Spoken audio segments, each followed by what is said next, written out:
It's been said that object-oriented programming without a basic knowledge of design patterns is like having a fully stocked refrigerator, but no idea how to cook.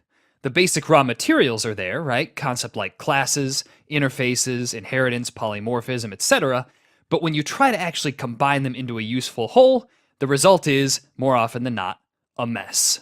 In this course, I'll show you how to improve your programming skills by learning 12 incredibly useful behavioral design patterns. As the course progresses, you'll gain an in-depth knowledge of how each of these patterns works, you'll learn the benefits and drawbacks of each one, and finally, you'll get hands-on experience with them through a variety of real-world examples. I remember when I first learned them, how much of a struggle it was at first to apply them effectively. And that's why I made this course, to help you learn and master these patterns as quickly as possible so that you can take your programming skills to the next level. And with all that said, let's get started. To get the most out of this course, there are a few things that it would be helpful for you to know. First of all, it would be very helpful to have a basic knowledge of C++, and ideally also a basic knowledge of how object-oriented programming in C++ works. If you haven't already worked with these things, I'd highly recommend you take a look at one of the C++ Essentials courses in the library first, and then come back to this one, since we won't be covering any of the very basics of either C++ or object-oriented programming in this course. It would also be helpful for you to have some experience with representing object-oriented hierarchies using Unified Modeling Language, or UML as it's usually called. UML isn't very complicated to learn, and chances are that you'll be fine in this course, even without any prior knowledge of it, but if you find yourself needing a brief primer, feel free to check out one of our object-oriented programming basics courses in the library. I also highly recommend that you follow along with me as I write code, but at the same time I've included the start and finish state for all the code that I write in this course in the exercise files for your reference. So basically, this course is intended for C++ developers who want to learn the ins and outs of design patterns and how they can help us write better, more maintainable code. If that sounds like something you're interested in, then you've definitely come to the right place. So the first question that you probably have, which we've already touched on briefly in the intro for this course, is what exactly are design patterns and why should we use them? Well, the answer to this question is that design patterns are solutions to some very common problems that we run into in object-oriented programming. You may have noticed that when using an object-oriented approach to many programming problems, there are certain harmful patterns, or anti-patterns as they're commonly called, that tend to pop up in our code.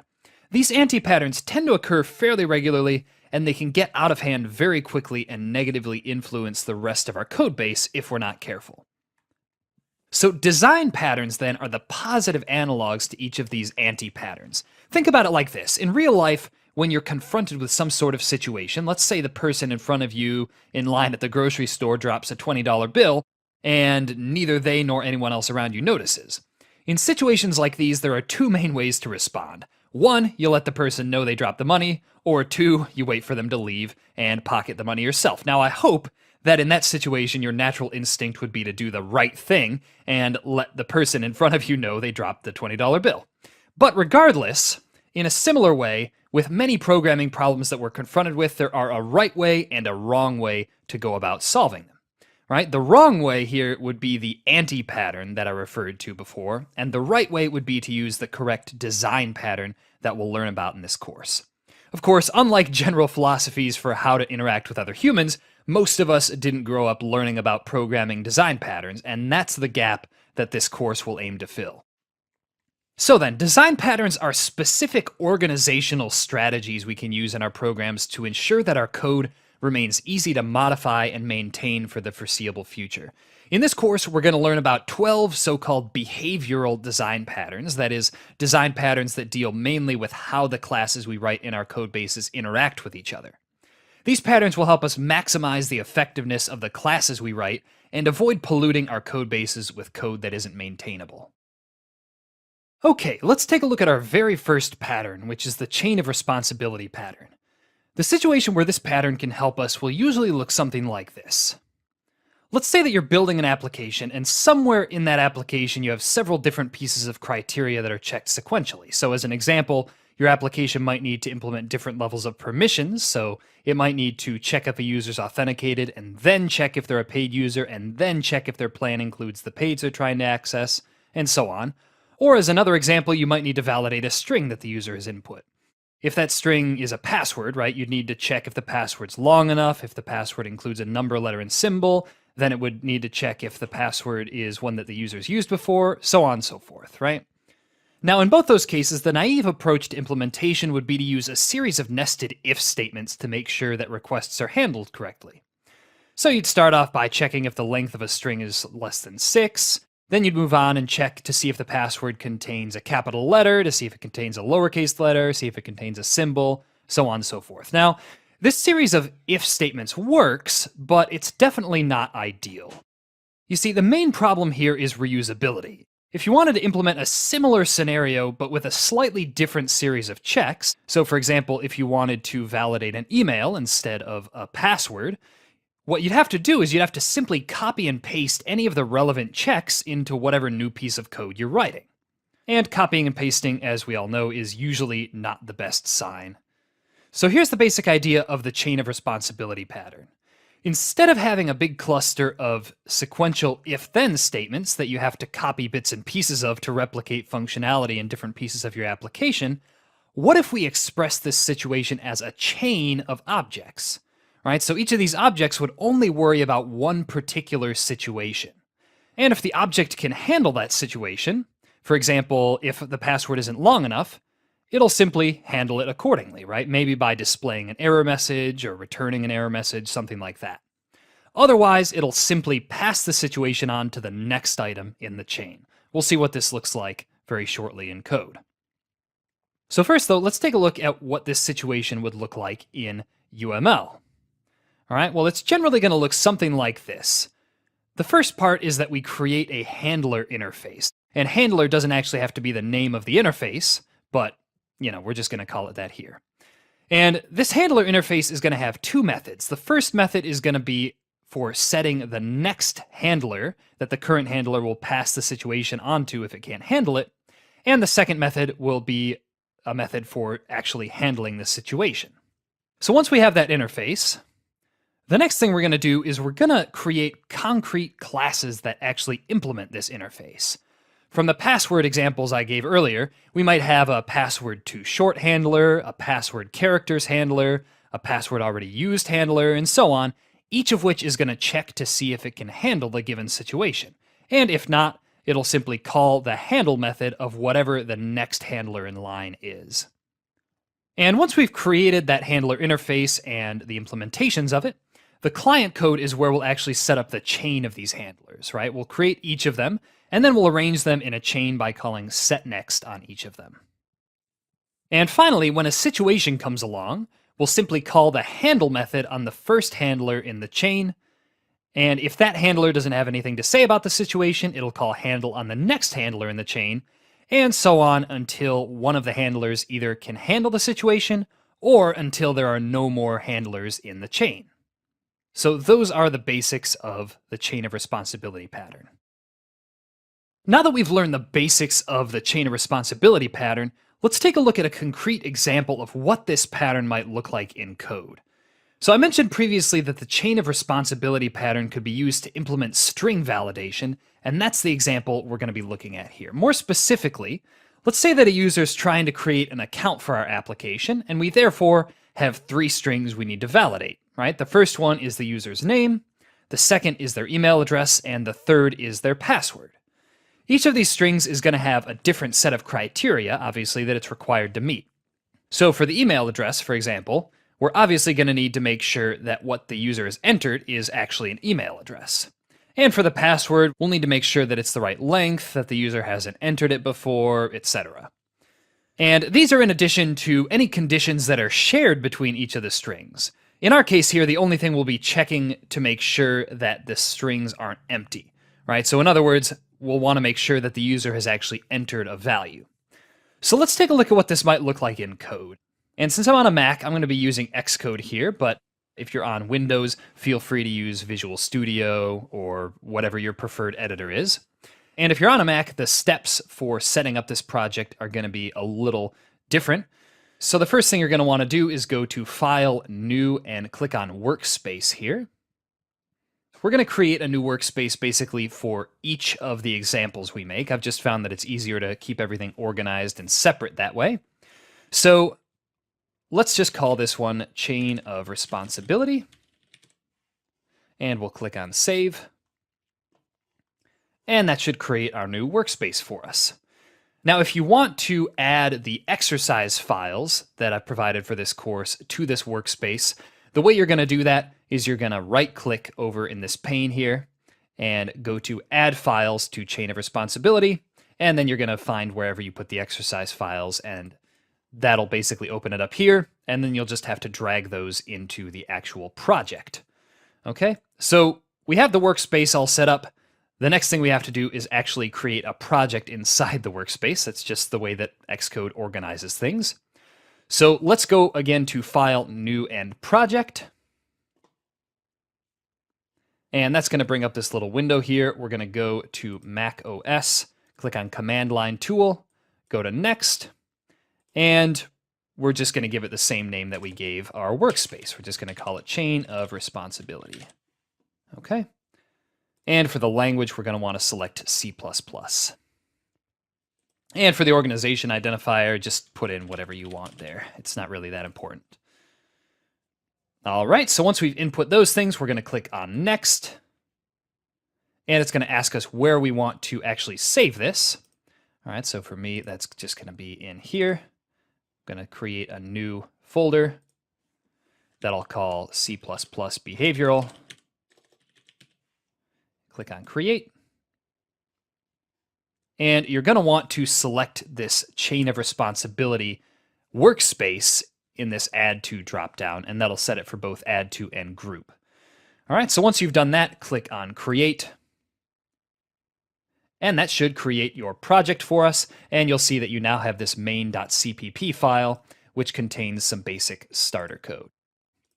Okay, so the first thing we're going to do is define the actual handler interface, which we're going to call string validator. So we'll say class string validator. And then we're going to define some public methods here. We're going to define a virtual destructor just because of how we're going to be extending this class. So we'll say virtual string validator. Like that. We're going to define a virtual method called setNext here that will allow us to set the next handler in the chain. And that's going to return a string validator, and I'll show you why that is a little later on. And we're going to call it setNext. And then we'll say string validator, and we're going to pass a pointer to the next validator in the chain. And this is going to be just a pure virtual method right now. And the last thing here is we're going to give it a method called validate. This is going to be the method that we actually call that starts off the validation chain. And for that, we're going to say virtual string validate, and this is going to take the string that we want to validate as an argument. And the idea here is that this method is going to return some sort of error message or a message saying success, depending on how the validation went. So now that we've got our string validator, which is the main interface for all of our handlers, the next thing we're going to do is define a base validator that contains all the logic that our handlers are going to have in common. So we're going to call this base validator, and we'll say class base validator. It's going to implement our string validator. And we're going to give it a protected property, and that property is going to be called next. And that will basically point to the next validator in the chain. And that'll be a null pointer to begin with. And after that, it'll have a few public methods. The first one is just going to be a virtual destructor. And this one is just going to delete the next one in the chain. That'll make it a lot easier to clean up our chain at the end of our program. And next up, we're going to define the setNext method. So we'll say string validator setNext. And again, that's going to take a string validator pointer as an argument, which we'll call next validator. It's going to be an override. And what it'll do is it's just going to set next equal to next validator, and it's going to return the next validator in the chain. Again, I'll show you why this is later on. Okay, so that's our setNext method. After that, we're going to define a generic version of our validate method. This is just going to contain the logic that all of our handlers are going to have in common for the validation. Here's what it's going to look like. We're going to say virtual string validate. going to take a string as an argument called test string. And what it's going to do, it's going to be an override too, by the way. What it's going to do is it's going to check if there's a next validator in the chain. And if there is, what it's going to do is simply return this next validate called on the same string. All right, so this will basically pass the responsibility to the next handler in the chain. And as you'll see, our subclasses of this base validator are going to call this base validate method. Okay, and otherwise, if there isn't a next one, that means we've reached the end of the chain, and we should return a message indicating the validation was successful. So we're just going to say return success like that. All right, so that's our base validator. The next thing we're going to do is start implementing actual handlers, right? Concrete handlers that we're going to use. And the first one we're going to create, we're only going to manually create one, and then what I'm going to do is actually have you copy and paste the rest of them, since it takes quite a while to actually write these things out. And the first one we're going to create is a not empty validator. This is basically going to make sure that the string that the user has entered, right, in our scenario, is not empty. So we'll call it class not empty validator. It's going to extend our base validator class that we just created.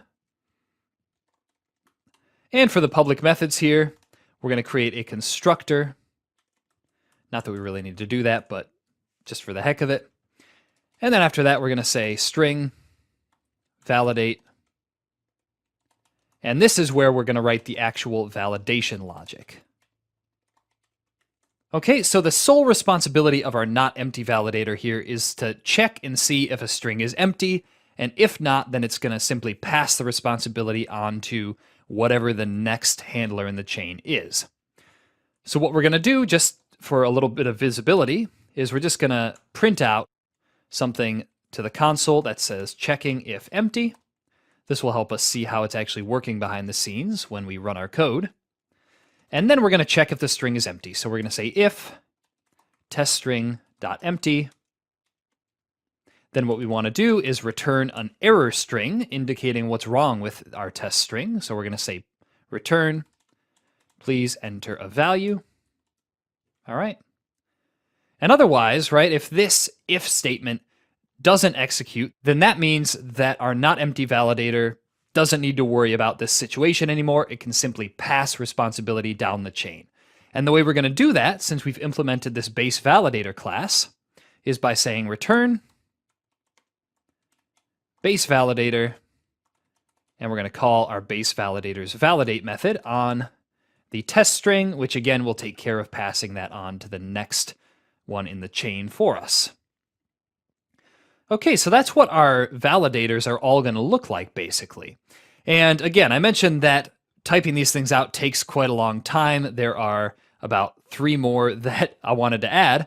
So what I'm going to have you do is just copy and paste those from the exercise files, from the end state of the exercise files.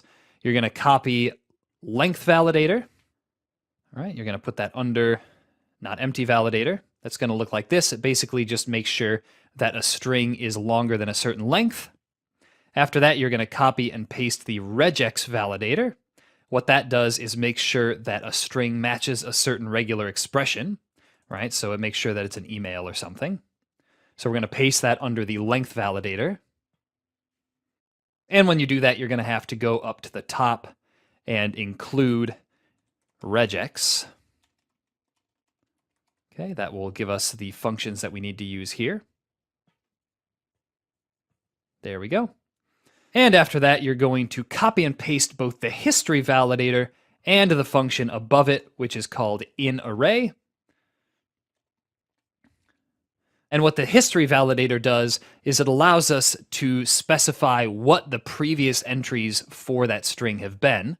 Right? So if we're checking for passwords, that would allow us to check if a user has used that password before.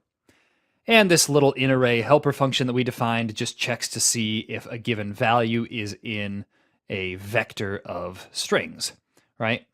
Which we called an array here. Maybe not the best name, but it works. So those are our 4 validators, right? We have our not empty validator, our length validator, our regex validator, and our history validator. So the way we're going to assemble them is going to be like this. And again, I'm going to have you copy and paste these from the exercise file since it's quite a bit to type out, and I'll explain it afterward.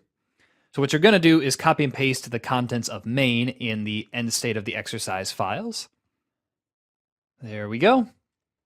And what's going on here is we're creating a new base validator called email validator, and this is going to serve as sort of the starting validator for our chain. It's not really going to do anything. It's more just for kind of the naming semantics here.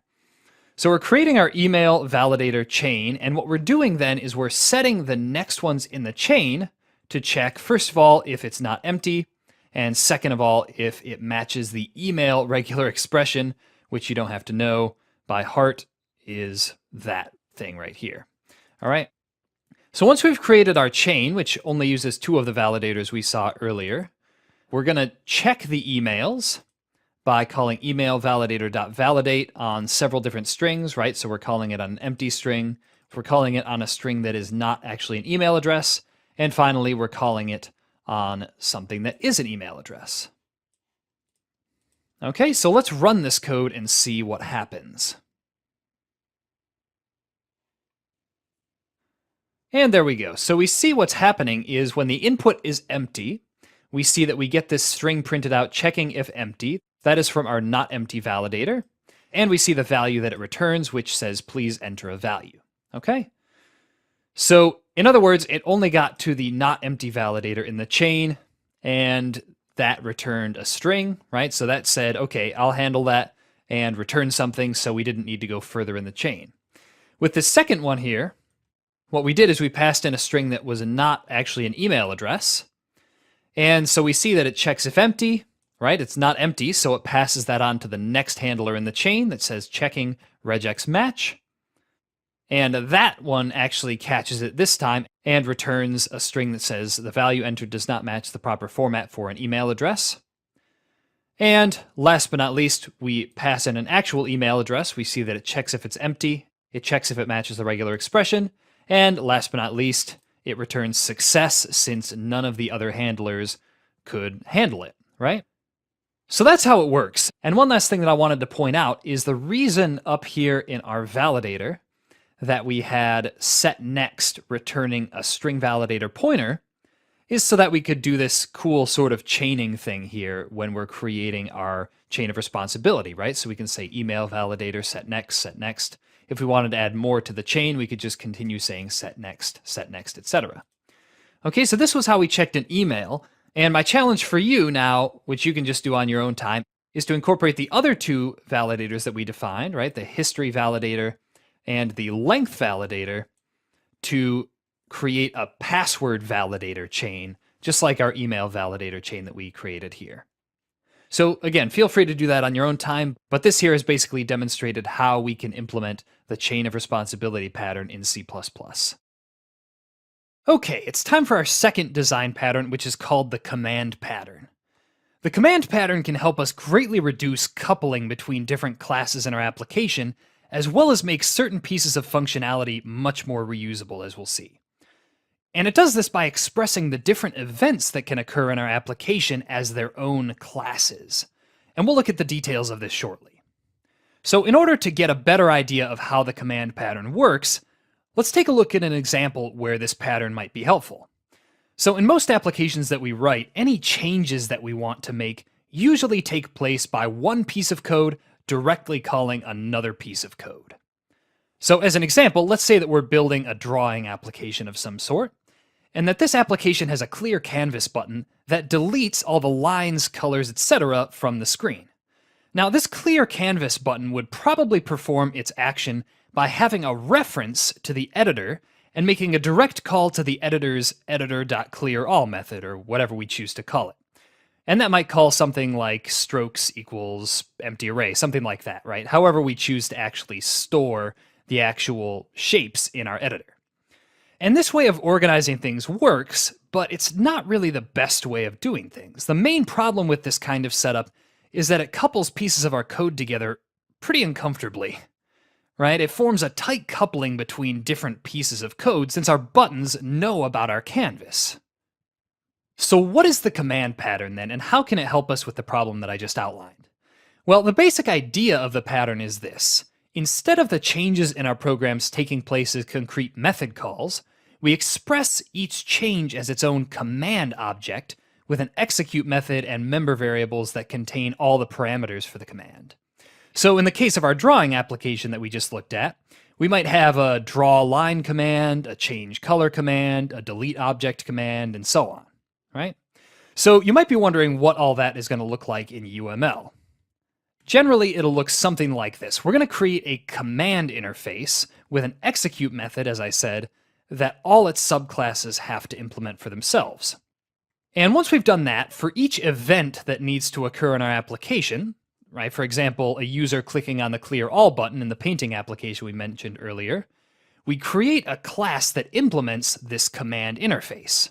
And notice here that the commands subclasses can also contain any parameters that they need as member variables. So for example, a draw line command would probably contain the coordinates that define the starting and ending point of the line. So these classes will also generally contain references to any other objects that they need to execute. And I've called this target here in the UML. In the case of our drawing application, this would probably be the drawing editor, canvas, whatever you want to call it. So once we have our command interface and the appropriate implementations, these implementations are then used by other parts of our application instead of directly calling methods on some other class. And what this does is it reduces coupling between our classes and it really increases the reusability of the different pieces of functionality in our application. So for example, where our clear canvas button would normally have directly called canvas.clearAll, what we would do is we would instead give our button a command member variable that would contain the command that should be executed when the button is clicked. And as I mentioned before, the command is what's going to contain the reference to the canvas and what ultimately is going to call canvas.clearAll or whatever our method is.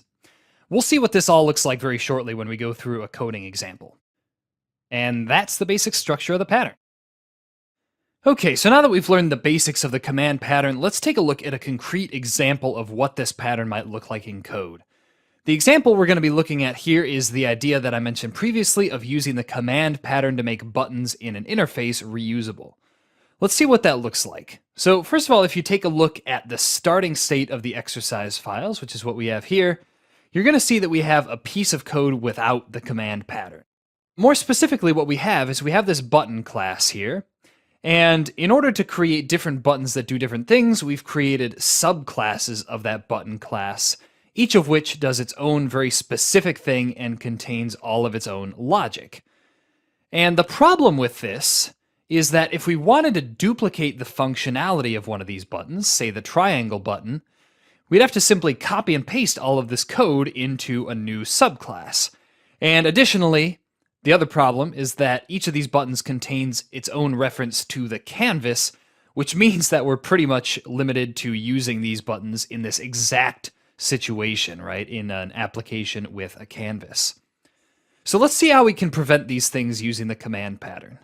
The first thing we're going to do is create a basic command interface. So we'll do that up at the top here. We're going to say class, command, public, and then we're going to say virtual, and we're just going to create a virtual destructor here for the way that we're going to be extending this class. And then we're going to define a virtual method called execute, which will actually perform whatever logic we want the command to perform. All right, you'll see what this looks like shortly. So now that we've created our command interface here, the next thing we're going to do is create a different action for each of the actions that our buttons are currently performing, right? Say adding a shape or clearing the canvas. And here's what those are going to look like. We're going to say class, and we're going to define an add shape command class. And this is going to implement the command interface we just defined.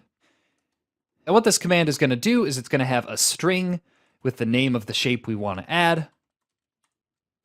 And it's also going to contain a reference to the canvas. So you see that it's going to be our commands instead of our buttons themselves that will contain references to the canvas or whatever other classes are in the environment that these buttons are in.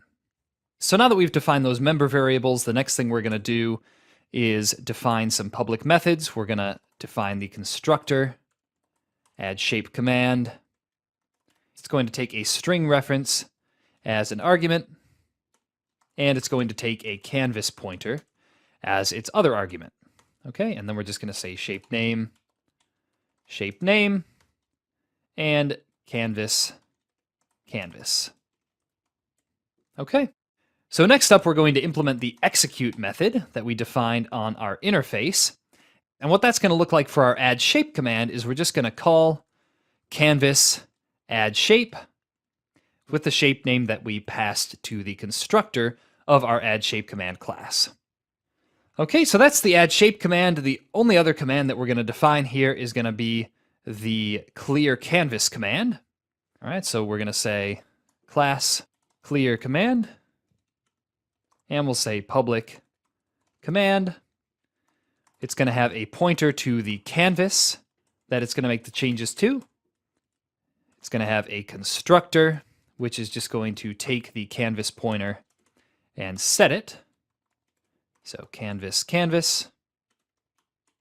And then for the execute method, what we're going to do is simply call canvas clear all.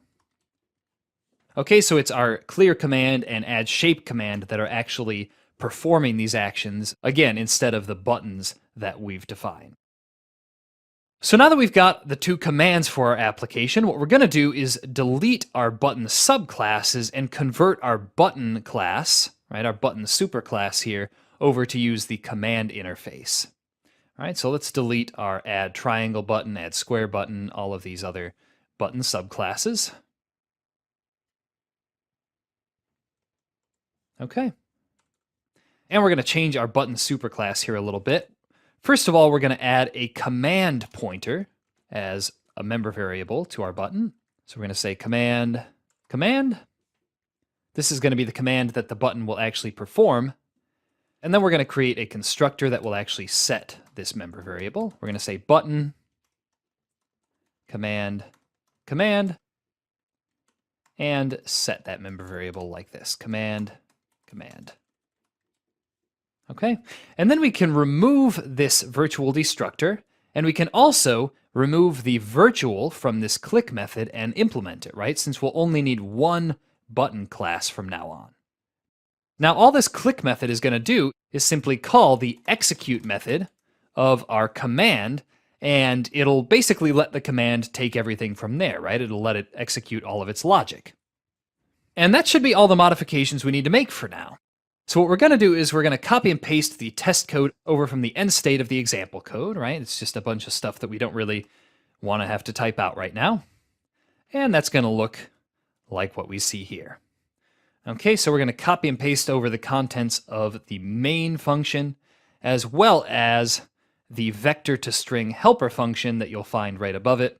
That basically just makes it easier to see the results.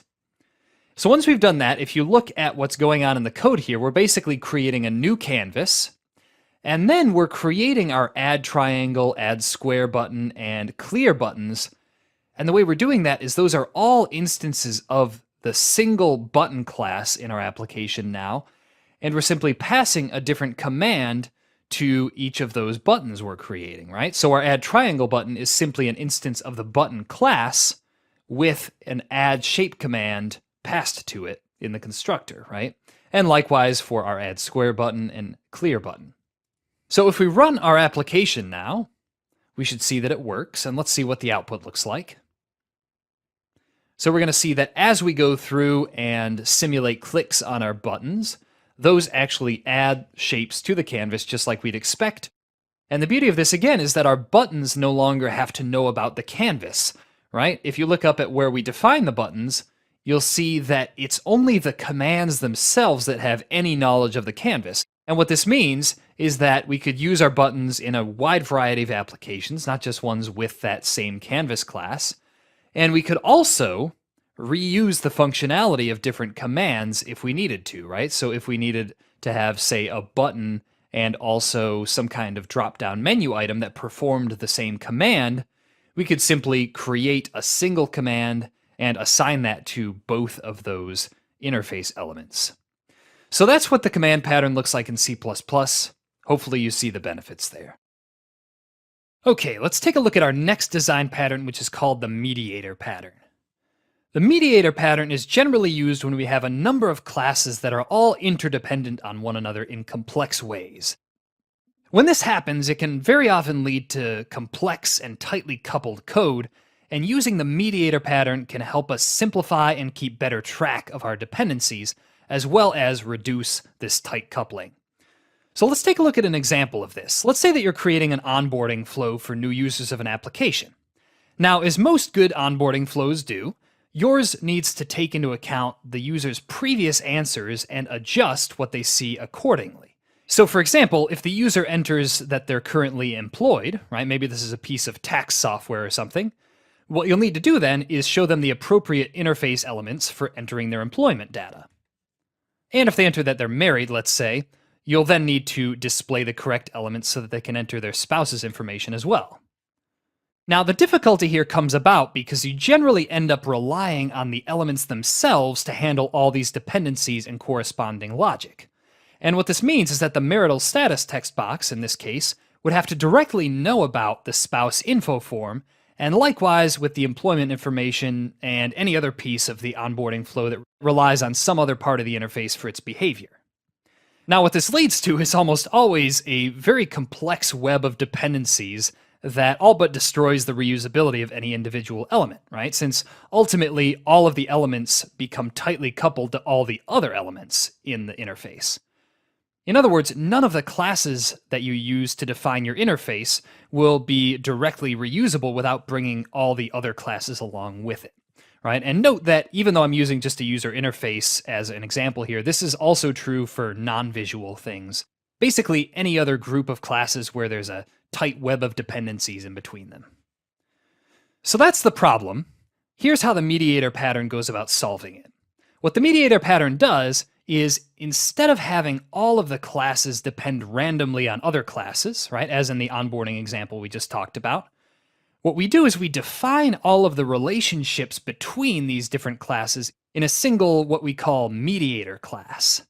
And the idea then is that whenever some event occurs in one of the classes or elements, instead of directly calling one of the other classes and having a reference to that class, it simply notifies the mediator class, which takes care of making any necessary changes. Okay? That might sound a little bit confusing. We'll see exactly what this looks like in the UML diagram and in the code. So let's take a look at the UML diagram first. The first thing we generally do is we create a mediator interface which contains a single method. And this is usually called something like notify or mediate. And this is the method that the different classes that the mediator is mediating between are going to call in order to let the mediator know that some change has been made or some event has occurred. And what we do once we've created this interface is we usually create a concrete version of the mediator, right? This will generally take the form of some sort of container or user interface, something like that. And this concrete mediator will usually contain all of the classes that it mediates between as member variables. So if we have a user data form, an employment data form, and a spouse data form, the container, right, the mediator for those elements is going to contain an instance of each one of those as a member variable. And again, whenever one of these mediated classes needs to let the mediator know something's up, it's just going to call the mediator's mediate method, usually passing some sort of arguments. We'll see what this looks like very shortly. And inside that mediate method, the mediator will then use this information to make whatever changes are necessary and manage the relationships between all of the classes that it's mediating. And those are the basics of the mediator pattern. Now that we've learned about the basics of the mediator pattern, let's take a look at a concrete example of what this pattern might look like in code. The example we're going to be looking at here is the idea that I mentioned previously, using the mediator pattern to reduce the dependencies between different pieces of something like a user interface. All right, so let's take a look at that. First of all, the starter code for this video, which you can get in the exercise files, If you take a look at that, you'll see that we have this interface element parent class that really just provides some basic functionality for keeping track of whether or not a given element is hidden. Okay.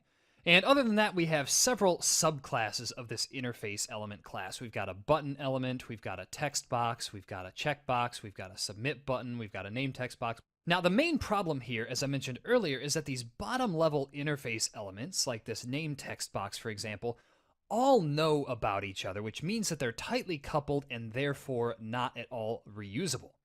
So in other words, most of these classes, if we wanted to reuse them in a different context with a different set of other classes, what we have to do is simply copy and paste the logic from inside them and create new subclasses with different dependencies, right? Like if we wanted to reuse this name text box in a situation where there is no submit button, we'd have to actually create a separate subclass for that situation. So let's take a look at how to improve this situation using the mediator pattern that we talked about. The first thing we're going to do is up here at the top, we're going to define a mediator interface. That's just going to look like this. We're going to say class mediator, public. We're going to have a virtual void method called mediate, and it's going to take a string reference as an argument, right? And we'll just call this event. You'll see why in a minute. And this is just going to be a pure virtual method. So that's the mediator interface. Now, concrete implementations of this mediator interface will more often than not take the form of some sort of container or manager, right? In our case, our concrete implementation here is going to be the user interface that contains all of these different interface elements. So why don't we create that down at the bottom here? We're going to call this class user interface, and it's going to implement the mediator interface. And just as a side note here, we are calling this user interface, but that is not the interface as in like an object-oriented interface. Okay, I just wanted to make sure that was clear. So this user interface is going to have private member variables for each of the different elements that are going to be in the user interface. So we're going to have a text box, right? We're going to call that name text box. We're going to have a checkbox called is married checkbox. And note here that this mediator setup is going to allow us to remove these specific subclasses, right? Like name text box and is married checkbox, those kind of things. You'll see exactly how that works in just a minute as well. We're going to have the spouse's name text box. So we're going to say text box, spouse's name text box, and we're going to have a button element called submit button. Okay, so the next thing we're going to do is define some of the methods for this user interface class. First one's going to be the constructor called user interface. We're just going to initialize each of these here. We're going to say name text box equals new text box. And we're going to pass in the name and whether or not this is visible here. So we're going to say text box. We're going to call this name text box. And we're going to pass true for is visible. Next up, we have the is married checkbox. We're going to say equals new checkbox. This is going to be the is married checkbox. And we're going to pass true for visible as well. Then we're going to have the spouse's name text box. That's going to be a new text box here, which we'll call spouse's name text box. And that is not going to be visible at the beginning, right? Because we're not going to want to show that, remember, until this is married checkbox is checked. All right, and then we're also going to have the submit button, which is going to be a new button element called submit button. And the initial visibility for this one is going to be false. Okay? Oops, and I misspelled user interface there. And button element here is still just an abstract class. We'll come back to that in a minute and fix that. The other thing we have to do in our user interface is in the destructor, we have to actually delete these elements. So we're going to say user interface, delete name text box, delete is married checkbox, delete spouse's name text box and delete submit button. And then we come to the really interesting part of the mediator pattern, which is the mediate method. This is the method that contains the actual logic on how the different pieces of our interface are going to relate to each other. Okay, so basically what we're going to do is we're going to move all the logic that was contained in these specific subclasses into this mediate method. So we're going to say void mediate, and it's going to take a string reference as an argument. It's going to be marked as override. And inside here, why don't we just start off by printing a message that says something like mediating event, just to see what event it is that our mediator is currently dealing with. All right, that'll be more for our own visibility than for anything else. And after that, here's where we get to the logic, okay? Basically what we're going to do is we're going to have each of our elements call our mediator whenever something happens with a string specifying what exactly it was that occurred. All right, now we're just using a string in this case. Note that you could incorporate the command pattern into this as well if you wanted to, instead of just using a string.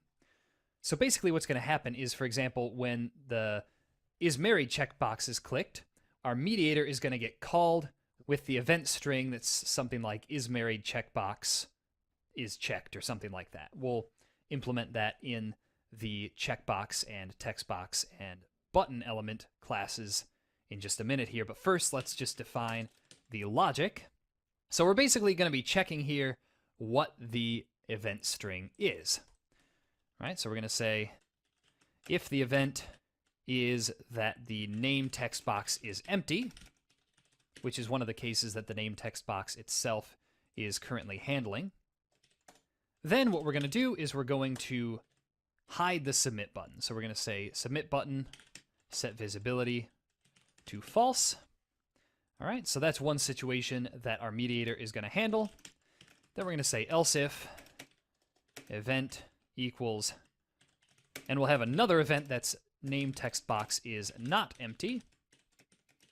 In that case, we would want to set the visibility of the submit button to true. And so on and so forth for all of the other pieces of logic in our application, which I'm actually just going to copy and paste for the sake of time here from the finished state of the code. So let's just, there we go. All right, so we have if the is married checkbox is checked, we're setting the visibility to true. If it's unchecked, we're setting it to false, and so on and so forth. And if the submit button's clicked, we're going to print submitted.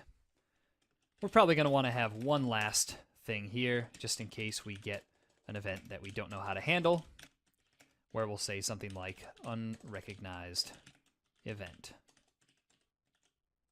Okay? And we're also going to copy and paste from the finished code, just because it's a lot of repetitive typing, methods for getting the different elements so that we can do things like click on them, that kind of thing. Okay, so now that we've moved the logic for our different interfaced elements into the mediator, what we can do is we can delete all these specific subclasses, right? So we can delete spouse's name text box, submit button, etc., so that we're only left with these button, text box, and checkbox elements. And the next thing we're going to do is we're going to have all of our interface elements have a reference to the mediator that they're currently contained inside of. All right, so that's going to look like this. We're going to add it to the interface element superclass here. So we're going to say mediator. We're going to add that to the constructor mediator.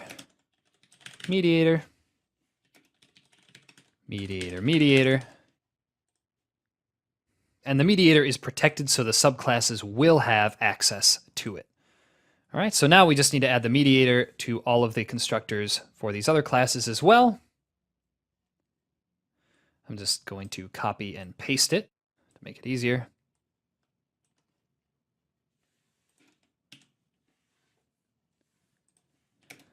Mediator.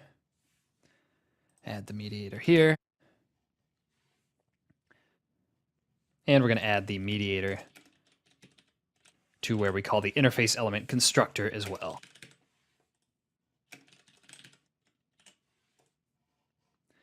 And there we go. And now that we've added the mediator to all of these elements, we need to actually have the mediator pass a reference to itself to the constructors here. So we just need to add this as the final argument to all of these. This, and this. And then we need to make all of these elements actually call the mediator with a given event string when something happens.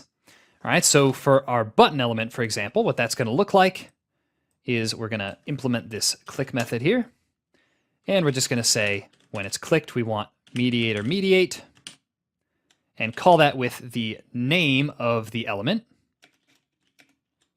plus the string clicked. All right, so if our name is submit button, for example, it's going to call our mediator with the event string submit button clicked.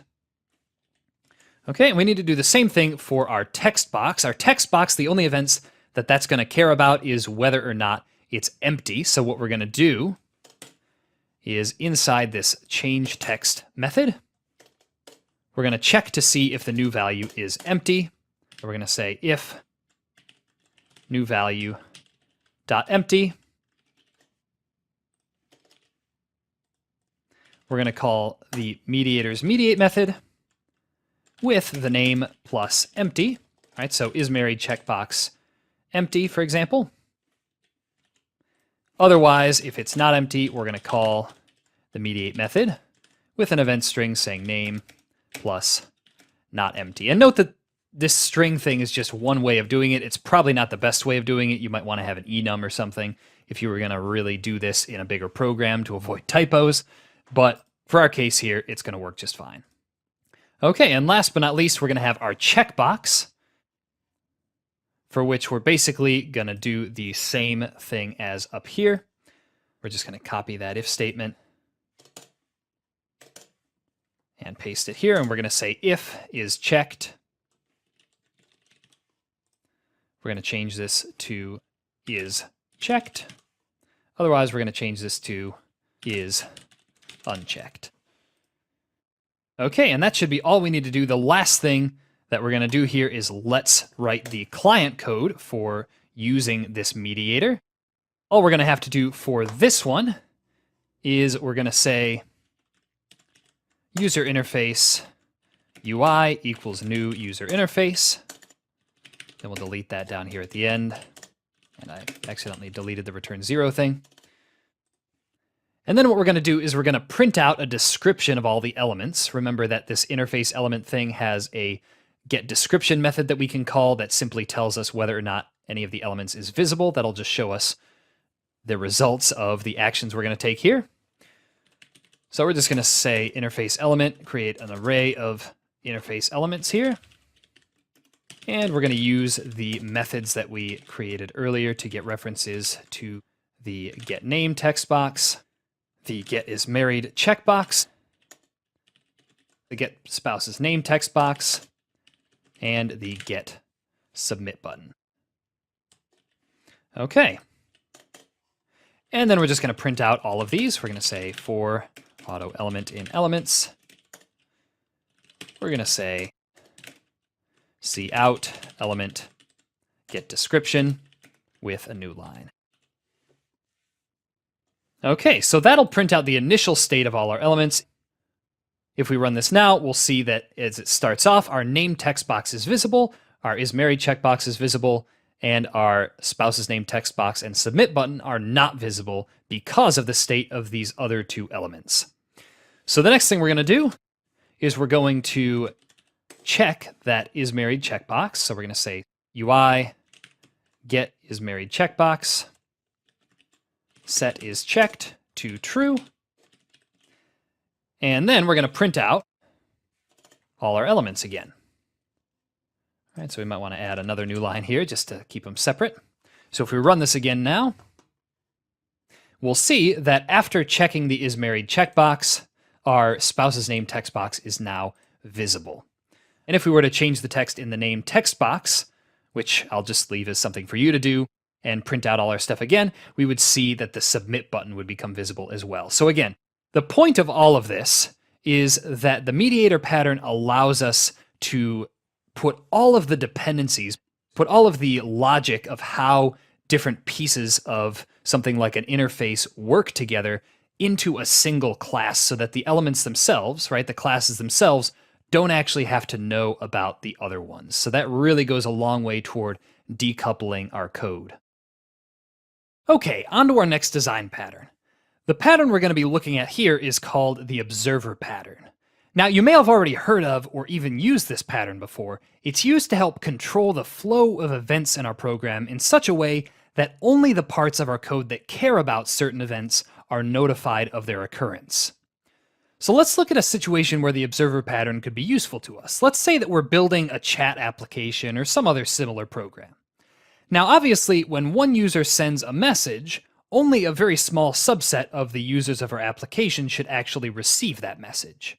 Now, the problem is that without this pattern, right, without the observer pattern, the only options for us to implement this sort of behavior would be A, for our user objects to keep checking back periodically to see if anything has changed, or B, for the event to notify all of the objects in our program and let them decide whether or not they care about it. Now, obviously, neither of these is ideal. So here's the basic idea of the observer pattern. In the observer pattern, we represent our program as a series of different publishers and subscribers. And the way it works is that a subscriber can then subscribe to any publisher, and while the subscriber is subscribed to that publisher, it'll be notified of every event that is published by that publisher, right? So in the case of our group chat application, that would mean that users could subscribe to or unsubscribe from the messages of a given person or group by joining or leaving that group, and while they're a member of that group, they'll see all the messages sent by other group members.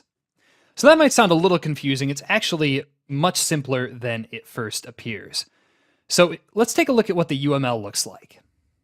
So the first thing we're going to have is a subscriber interface with some sort of method. It's usually called notify. And this method will generally take some sort of information as an argument. In the case of our group messaging app, for example, that might just be a message object containing the text, time, and sender information for the new message that was just posted in the group. And what we then do is we extend this interface for every class that needs to listen to events from some publisher of the application. Right, so we might have a chat group user and maybe a chat group admin, both of which would receive notifications from that group when they're subscribed to it. And the last thing we do is we create different publisher objects, and we generally won't need to create an interface here, although there are cases where that might be helpful. And the thing publishers have in common is that they all have a subscribe and unsubscribe method that subscriber objects can call to start or stop listening to events that the publisher publishes. And we'll see what this looks like in more detail in the code. Okay, now that we've learned the basics of the observer pattern, we're going to take a look at an example of what this pattern is going to look like in code. And for the example we're going to be looking at here, we're going to be creating users and chat groups and allowing users to subscribe and unsubscribe from different chat groups using the observer pattern. So this should all be pretty straightforward. Here's what it's going to look like. We're going to start off by defining our subscriber and publisher interfaces. And those are going to look like this. We're going to start off with our publisher. We're going to say class publisher. And our publisher interface is going to contain the two main methods that we talked about previously, which are subscribe and unsubscribe, which allow subscribers to control what messages they receive from what publishers. So the first one is going to be a pure virtual subscribe method. So we're going to say virtual void subscribe, and it's going to take a pointer to a subscriber. And now we haven't defined this subscriber interface yet, but we will do that shortly. And this method, of course, is going to add the subscriber to the publisher's list of subscribers. And we're also going to have an unsubscribe method, so we can just copy paste that like that. And that will unsubscribe this subscriber from this publisher. And we're going to add one last method to this. And that method is going to be called publish. This is just what we're going to be using in our client code to actually tell our publisher to publish some sort of message. So we're going to say virtual void publish, and we're going to pass a string reference. That is going to be the message we want to send to all of the subscribers for this publisher. All right, so that's our publisher interface. The next thing we're going to define is the subscriber interface. So let's say class subscriber. And this subscriber interface is going to have two main methods. The first one's going to be a notify method that the publisher can call to tell it that there's been some kind of update, right, or some new message. And the second one is going to be just a basic method for getting the name of the subscriber. I'll show you why we need to do that shortly. So let's define our virtual void notify method. This method is going to take the publisher's name as an argument, and it's also going to take the message as an argument that the publisher is publishing. Okay, and that's going to be a pure virtual method. And the second one here is going to return a string, and it's going to be called getName. Okay, so now that we have our subscriber and publisher interfaces, we now just need to define our chat group class and a chat user class that can subscribe to it. Here's what those two are going to look like. We'll start off with our chat group class. We're going to say class chat group, and that's going to implement our publisher interface. And this is going to have two member variables. One is going to be the name of the group, right? So we'll say group name. And the other one is going to be a vector containing pointers to all of the subscribers that are currently subscribed to this chat group. All right, so it's going to be a vector of subscribers. We'll call that subscribers. And one thing to note here is that if we were going to make several different kinds of groups in our program, we'd probably just want to have one sort of base group class that contained all of the logic for dealing with subscribers and publishing things. But since we're only creating one chat group class here, we're not going to bother with that extra layer of class hierarchy. All right, so the public methods for this chat group now are going to be the constructor, to which we're just going to pass the name. And that's just going to set the group name to name. Oops, and it looks like we also have to include vector up at the top here. And then we're going to implement the three methods that we defined in our publisher interface up here. I'm just going to copy and paste those. The first one, subscribe, is going to look like this. What we're going to do is we're just going to say this subscribers dot pushback, and we're just going to add that subscriber pointer to our subscribers vector of our chat group. All right. This is how our chat group is keeping track of all of its subscribers. So that's the subscribe method, pretty straightforward. The unsubscribe method is going to be a little trickier. What it's going to look like is this. We're going to use the vectors erase method. So we're going to say subscribers dot erase, and we're basically just going to tell it standard remove if, and we're going to tell it to remove it if the name of the subscriber that was passed as an argument is equal to the name of the subscriber that we're currently looking at in this vector. Now you may notice that that would remove two subscribers if they both had the same name, right? If their name was both Bob, for example. And that's just something that we're going to have to deal with for now. If we were going to do this normally, we'd probably want to have our subscribers each have a unique ID of some sort, and then maybe change this method to get unique ID, something like that. But anyway, we're just going to use the name for now. So we're going to say standard remove if, and we're going to say subscribers dot begin, subscribers dot end, and we're going to use the square brackets here and say subscriber s, and we're going to say return subscriber get name is equal to subscriber get name. Then we just need to add one more argument here, which is subscribers.end. Okay. There we go. All right, and once again, all we're doing here is we're just removing all of the subscribers from our subscribers vector here, whose name matches the subscriber that was passed in through the argument. Oops, and it looks like I put the parentheses in the wrong place. There we go. All right, so that is the unsubscribe method. The last method of our chat group that we're going to implement here is the publish method. Oh, and one more thing is that we need to remove virtual for all of these and add override. Forgot about that when I copied and pasted it. Override, override, override.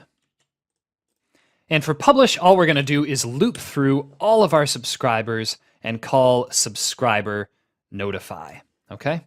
So we're going to say for subscriber in subscribers. What we're going to do is simply say subscriber notify and pass the group name and the message to that subscriber. So that is our chat group class. The last class that we have to define here before we can write our client code is the chat user class. This is going to be pretty straightforward. We're just going to say class chat user, which implements the subscriber interface. We're going to give it a member variable called username. And then we're going to define its public methods. We're going to give it a constructor that allows us to define this username. So that's going to look like this. Username, username. And after that, we're going to implement the notify and getName methods. Okay, so we're going to say first void notify, and that's going to take the publisher name and the message that's being published. So that here's what that'll look like here.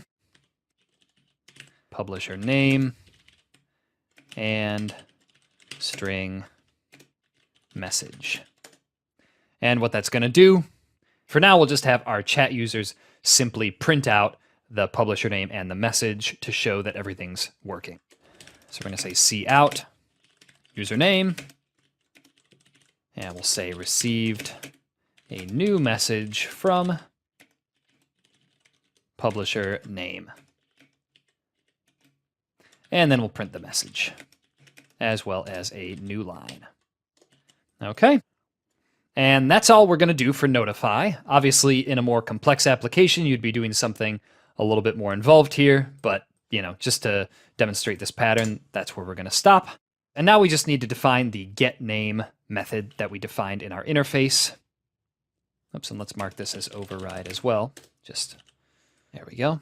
All right, and we're going to say string getName, and we're just going to simply return the user name like that. Okay, so now that we have our chat group and chat user classes defined, let's write some client code that demonstrates how we would actually use these things. So we'd start off by creating our users. We're going to say chat user, user1, and we'll say new chat user. Give our user a name. We'll call this user Jim. And we'll do the same for a few more chat users. All right, so we'll have user2, user3. We'll call user2 Barb, and we'll call user3 Hannah or something like that. You can pick whatever names you want. That's not important. So now that we have our 3 users, we're going to create some chat groups. We'll just create 2 basic chat groups. We'll call them group 1 equals new chat group. Let's say this chat group is the gardening group, something like that, okay? Gardening group, and we'll have another group that's something like, we'll call it group 2, and we'll make this group the dog lovers group. Why not? Okay, and now what we need to do is just have some of these users subscribe to some of these chat groups, okay? So what we're going to do is we just need to say group 1 subscribe and pass user 1 And we'll pass user 2 to it as well. Say group 1 subscribe user 2. And we'll do the same thing for group 2. We'll say group 2 subscribe, and we'll have user 2 and user 3 subscribed to it. And then we just need to delete all of these things down at the bottom here. Delete all our users. User 2 and 3. And we'll delete our groups as well. So if we run our code now, oops, it looks like I missed something. Oh, I just need to add equals 0 here. Forgot to add that. Hopefully you caught that. Oh, and one last thing I almost forgot. We need to actually publish some messages to our groups. So let's say group 1 publish, and we'll say something like special sale on gardening supplies. All right, the usual things you get in chat groups. And we'll say group 2 publish. We'll say something like it's National Dog Day, everyone. Perfect. All right, so let's run our code. And we'll see that when we run our code, each of our subscribers prints out the messages it received. So Jim and Barb both received messages from the gardening group, and Barb and Hannah received messages from the dog lovers group. So that is the observer pattern, and the beauty of this, again, is that it allows us to really control the communication between different classes in our program. Okay, so far we've seen 4 design patterns as well as some individual examples of each one, and what we're going to do now is take a look at an example that combines some of these patterns. Now, we won't be doing all of them here, since that would take us a good bit of time to write a program that would be large enough to need it. What we're actually going to do is start off mixing 2 of the design patterns together, and then we're going to incorporate the 3rd pattern in a challenge and solution video. So the program we're going to be writing here is an extension of the chat group application that we saw in our observer pattern example. And we're going to start off by mixing this example together with the chain of responsibility example that we saw earlier as well. The end result is going to be a chat group program that validates messages and sends those messages to the subscribers of different groups using the chain of responsibility. So here is what this is going to look like. We're going to start off by copying and pasting the code that we wrote in the observer pattern example. All right, so just all the classes, no need for the client code here. And we're going to paste that into our main file in our new project here. So we have our subscriber, publisher, chat group, and chat user. And we're pretty much going to leave this exactly the way we wrote it. No changes here yet. The next thing we're going to do is we're going to copy and paste our code from our chain of responsibility examples. And you can find both of these, by the way, in the starter code for the exercise files. And for this one, we're just going to copy the length validator, the not empty validator, the base validator, and the string validator. And we're going to copy those into our new project here. All right. And the first thing we're going to do here is we're going to change the name of string validator to handler, since this interface is going to be doing more than just validating strings, as you'll see. And to change that name, we're just going to do find and replace. And we're going to change string validator. We're going to change the name of that to handler, make it more generic. So we'll replace all the occurrences of that. Looks like those are all correct. And we're also going to change the name of base validator to base handler. All right, so let's replace that as well. Base validator, change that to base handler. All right, so we're going to replace that. And there we go. And one last name change I'm going to make is we're going to change validate here, the name of this method. We're going to change that to handle. All right, so replace, replace, replace, replace, replace, replace, replace, and that's it. Okay. So the next thing we're going to do is our handler's handle method, in addition to taking a string, is also going to take a chat group. And what this will allow us to do is it'll allow our handlers have access to a chat group, right? So our handlers will be able to do things like post messages in the chat, that kind of thing. You'll see what I mean soon. So we're going to do the same things here. We're going to add chat group, and pass group here. We're going to add chat group, and pass it here. And the same thing in our length validator. Chat group, and pass it here. Okay, and once we've done that, the next thing we're going to do is add another handler for our chain of responsibility. And the job of this handler is going to be to simply publish a message to the given group if the responsibility is passed to it. All right, so this is going to be at the end of the chain when we actually assemble our responsibility chain. All right, so we're going to call this class postMessageHandler. All right, and it too is going to extend the base handler. And here's what its handle method is going to look like. We're going to say handle, chat group, and string, like this. And we'll call our string message here, since this is going to be a string that the user wants to post to the group. And what this is going to do now is it's just going to call group publish with that string. And it's going to return a string, right? Since this handle method is still expecting us to return some sort of string, it's going to return the string that says message sent. All right. So that's all pretty straightforward. The next thing we have to do, now that we have our post message handler defined, is we're going to assemble our handler chain. So the test code for this is going to look very similar to our chat group test code. So let's just copy and paste some of that over to here. And there are going to be a few differences. The first difference is that instead of just directly calling group publish, we're going to actually construct a chain here. Right, so we're going to say handler send message chain is what we'll call it. And we'll just create a new base handler, which doesn't do anything. This is kind of a nicer way to work with our chain.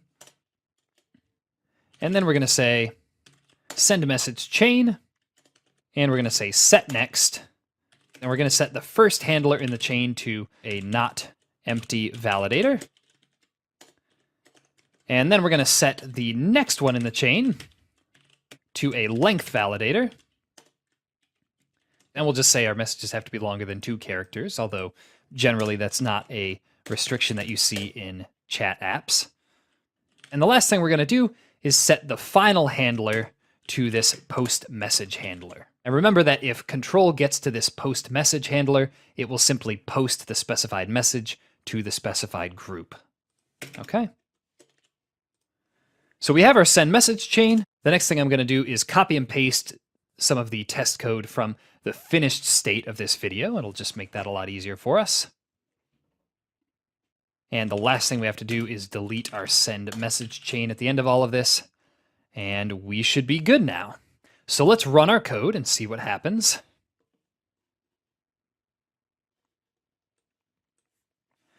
And we'll see that as we try and send these 4 different messages to different groups, we're going to see that some of the handlers are going to print things out, right? So it's checking if it's empty.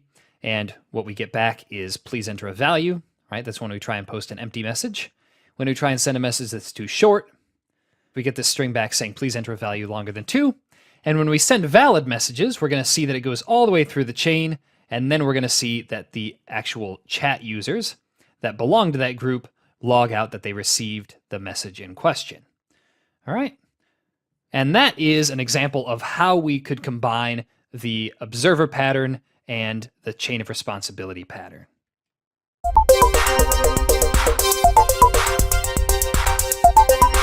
Okay, now that we've seen an example of how the observer and chain of responsibility pattern can fit together, it's time for a challenge. Your challenge is going to be to incorporate the command pattern into the code that we wrote previously.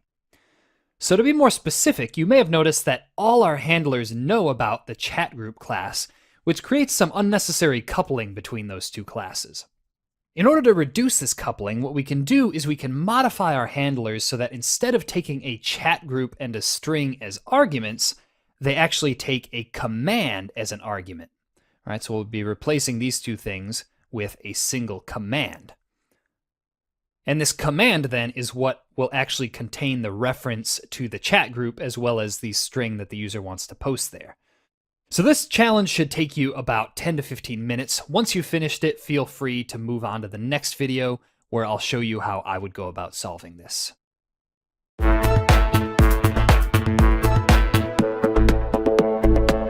Okay, hopefully you've given the challenge a try. Now let's take a look at one possible solution for incorporating the command pattern into this code. So the first thing that I did was to create a message command interface as well as an implementation of that interface for send message commands. All right, so down here, I said class message command.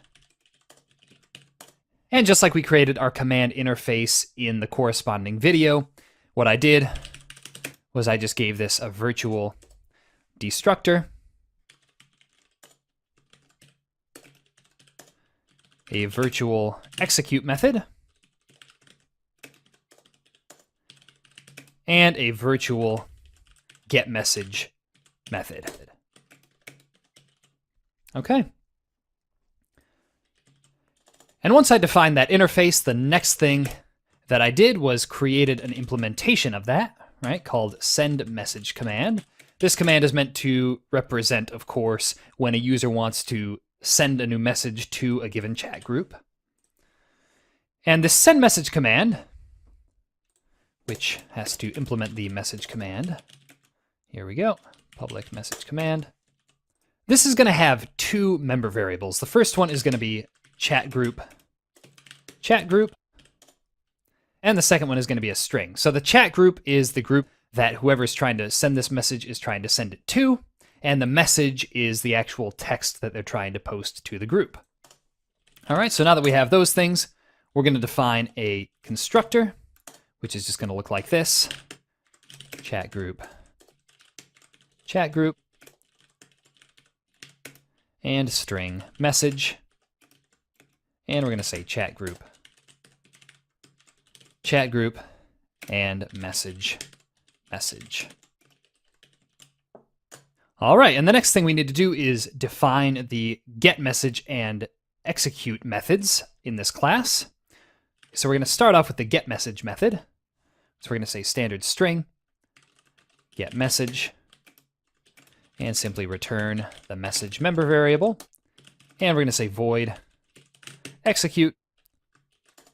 And for that, we're simply going to call chat group publish message. All right, and both of these are going to be overrides.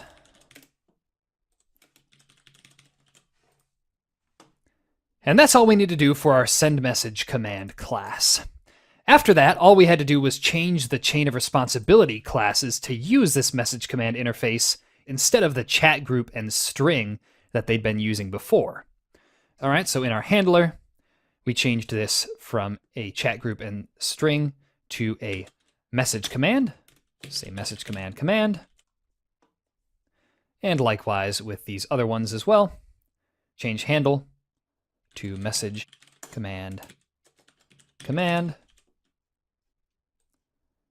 Pass command through, and we're just going to have to do that for the not empty and length validators as well.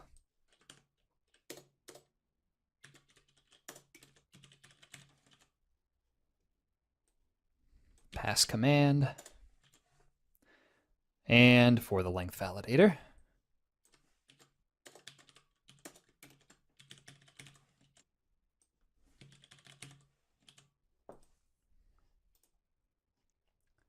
And last but not least, I forgot about this one, the post message handler is going to need to change as well.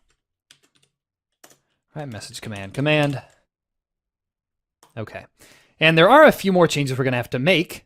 Notably, now we're no longer just dealing with a string as an argument, but we actually have to get the message text from the command.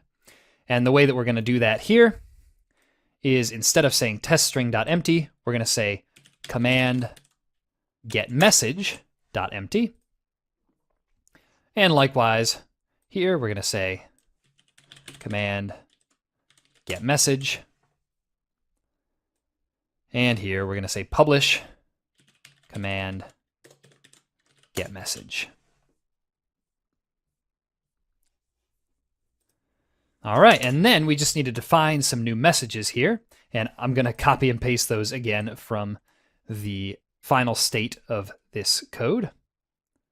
All right, so we have our empty message to short message. And we just need to take those now and pass them to the corresponding send message chain handle method. All right, so instead of passing a group and a string, we're going to pass the empty message command.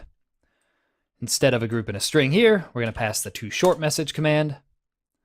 We're going to pass the say hello to group 1 command here and say hello to group 2 command here. Okay, and then we're going to delete those message pointers as well down here. And let's run our code. Oops, it looks like we missed something. Oh, actually what I did here was not the correct thing.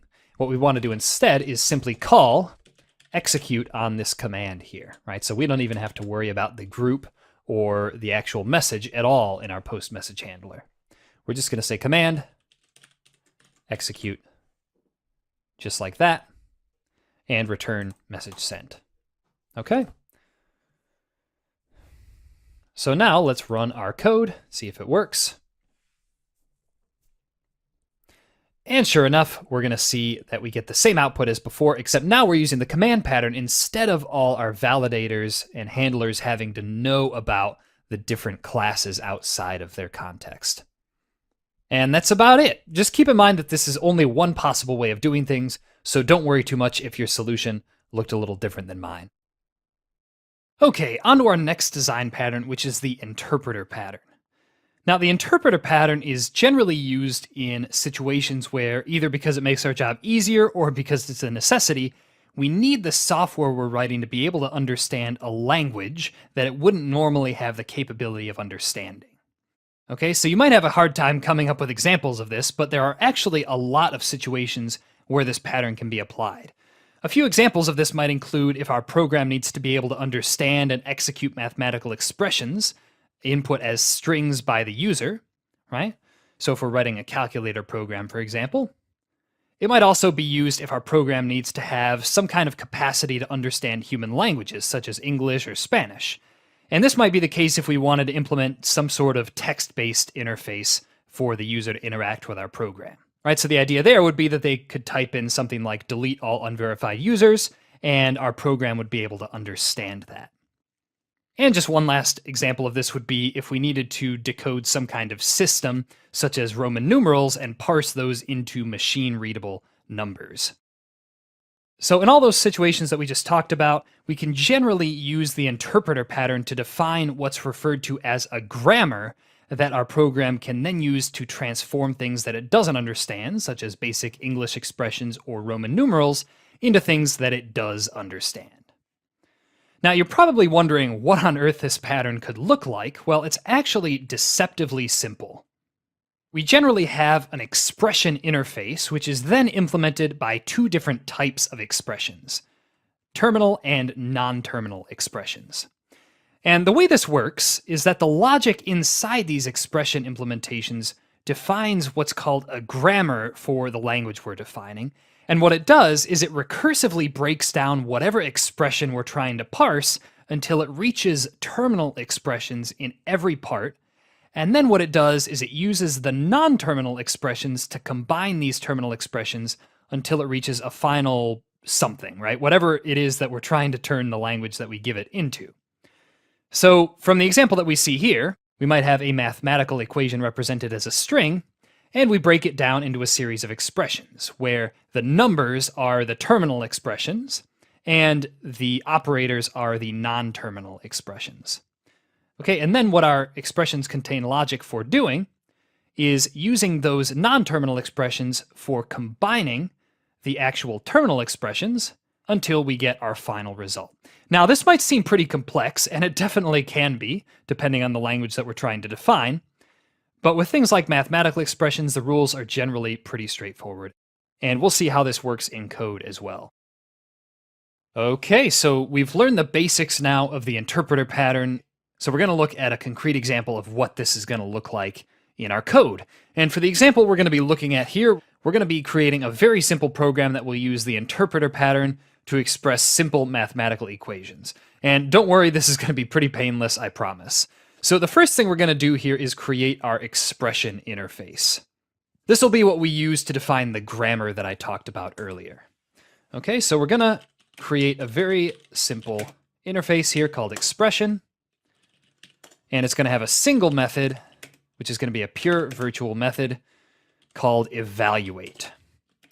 And we're returning an integer here because the end value of any mathematical expression is going to be a number, right? And we could have this be float or double as well, but just for simplicity, I'm using int.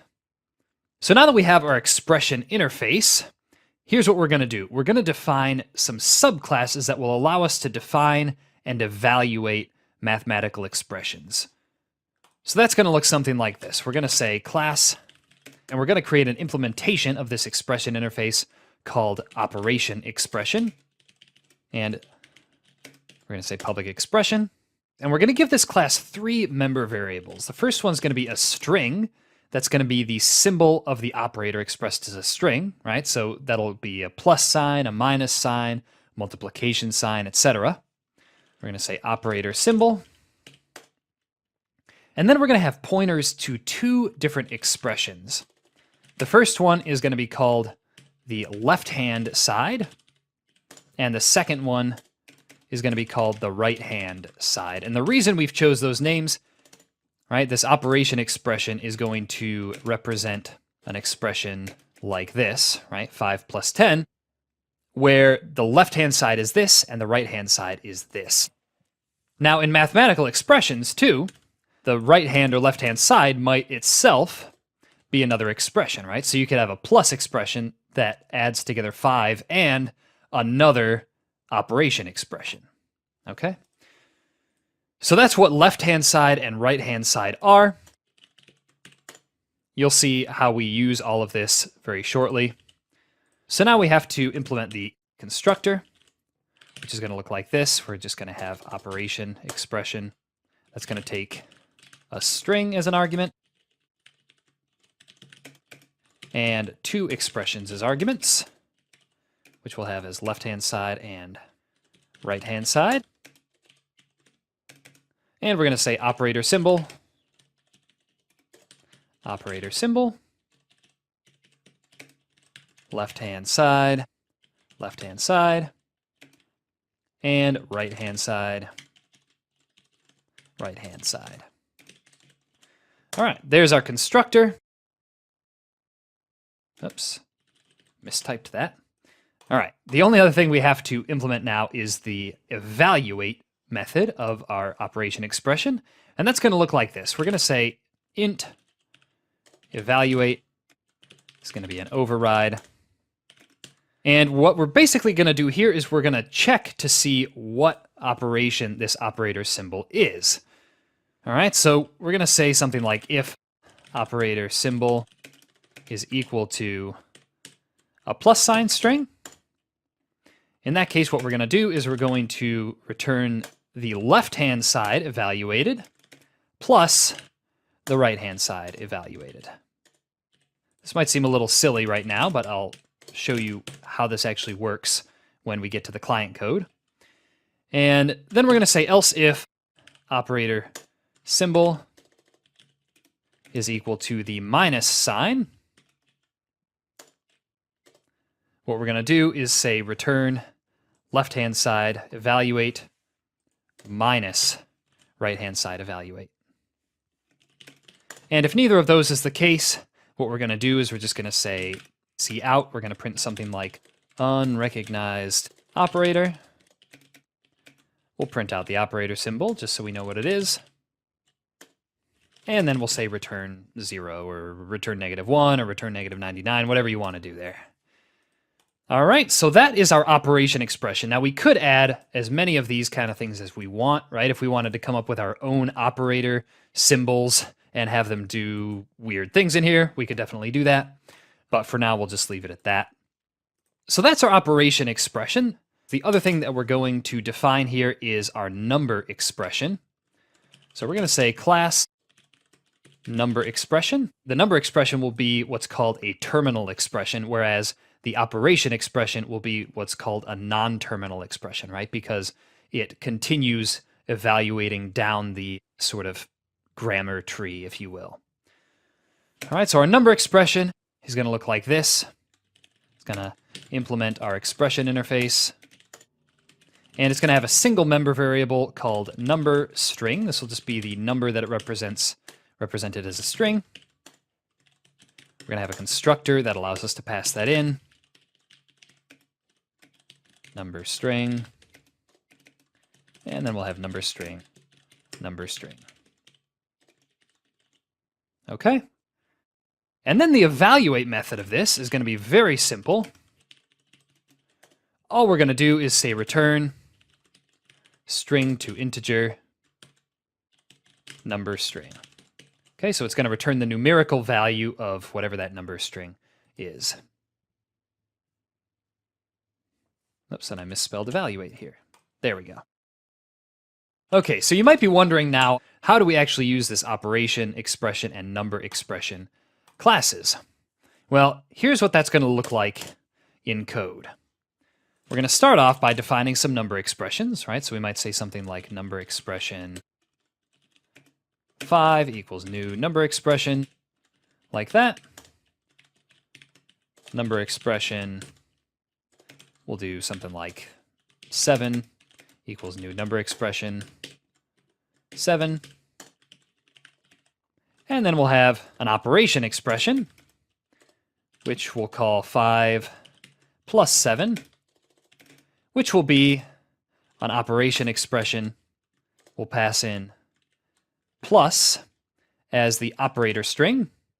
And then for the other two arguments, the left-hand side and the right-hand side, we'll pass in the two number expressions that we have here. All right, so we'll have 5 and 7 as the other two arguments. So now what we can do is we can print out the result of evaluating this operation expression by just saying cout and then 5 plus 7 is, and then we're going to say 5 plus 7 evaluate. And we'll add a new line on there as well. And then just for cleanup, we'll just delete those things. Perfect. So if we run our code now, we're going to see that it prints out 5 plus 7 is 12. Okay? So if we wanted to make this a little more complicated, we could in fact have, let's define ourselves another number expression. All right, we'll say something like 13 equals new number expression 13. And then we can define another more complex operation expression that will combine, say, a number expression with an operation expression, let's say. All right, so we could say, we'll just call this one complex op or something like that. And we'll say new operation expression. And for this one, we'll say minus. And for the left-hand side, we'll have our 13 number expression here. So we'll say 13. And for the right-hand side, we'll have our other operation expression here. 5 plus 7. Right? Our operation expression doesn't care whether the left or right-hand side are operation expressions or number expressions. It doesn't really distinguish between the two of them, which is the nice part about this pattern. So now, if we say something like, I'll just write it out using numbers. We'll say 13 minus 5 plus 7 equals, and then we'll do complex op, evaluate. And if we run our code again, we're going to see that we get the final answer. Now, you might be wondering how this sort of thing that we just did here might be useful. After all, you might be thinking, we could have just executed this expression here directly in the code, and that would have worked perfectly well for us. Well, first of all, we wouldn't normally write out all these expressions manually like we did here. Okay? For that, we usually have some sort of parser that takes a string and creates these expressions automatically. Right? So what you would do is you would literally pass in this as a string, or you could pass in something like this as a string if you had different expression logic. And it would actually parse that into these expressions, and then it would call evaluate on the top level expression. Hopefully that makes sense. So the other nice part about this is that it gives us a good deal of flexibility since we're able to define every aspect of our grammar now. So if we wanted to make this more of a verbal math type grammar, for example, what we could do is we could change the plus and minus signs here to plus and minus. And we could actually go down here and change this to plus and minus. And if we ran this code again, it would give us the exact same result, right? So this would be a good starting point for parsing more verbal math like this. Obviously, then we would have to go into the number expression and have it be able to actually parse numbers in written form. But I'll leave that to you as an exercise. Anyway, hopefully this has been a helpful introduction to the interpreter pattern. This one is a bit trickier than the other patterns we've seen before, but it definitely has some very interesting possibilities. Okay, the next pattern we're going to look at is called the state pattern. This pattern can be used when we need a readable and reusable way to change the behavior of an object that can be in different states and needs to behave differently depending on which state it's in. As an example of this, let's imagine that you're creating a program for tracking and providing information about online orders on an e-commerce site. Now, the thing is that the information we display about each order is going to depend on the state that the order is in. For example, is the order in transit? Has it been delivered yet? Has a return been requested on the order? And so on and so forth. So each of these situations constitutes a different possible state that a given online order can be in. And the behavior of the order will therefore change depending on which of these states the order is currently in. Now, if we were to naively implement this situation, it would probably end up looking something like this. Right? Our order class would have a state member variable, most likely a string or an enum, and everywhere that some sort of behavior is expected, we'd have a big if statement or switch statement, which would look at the state member variable and change the behavior depending on what the value was.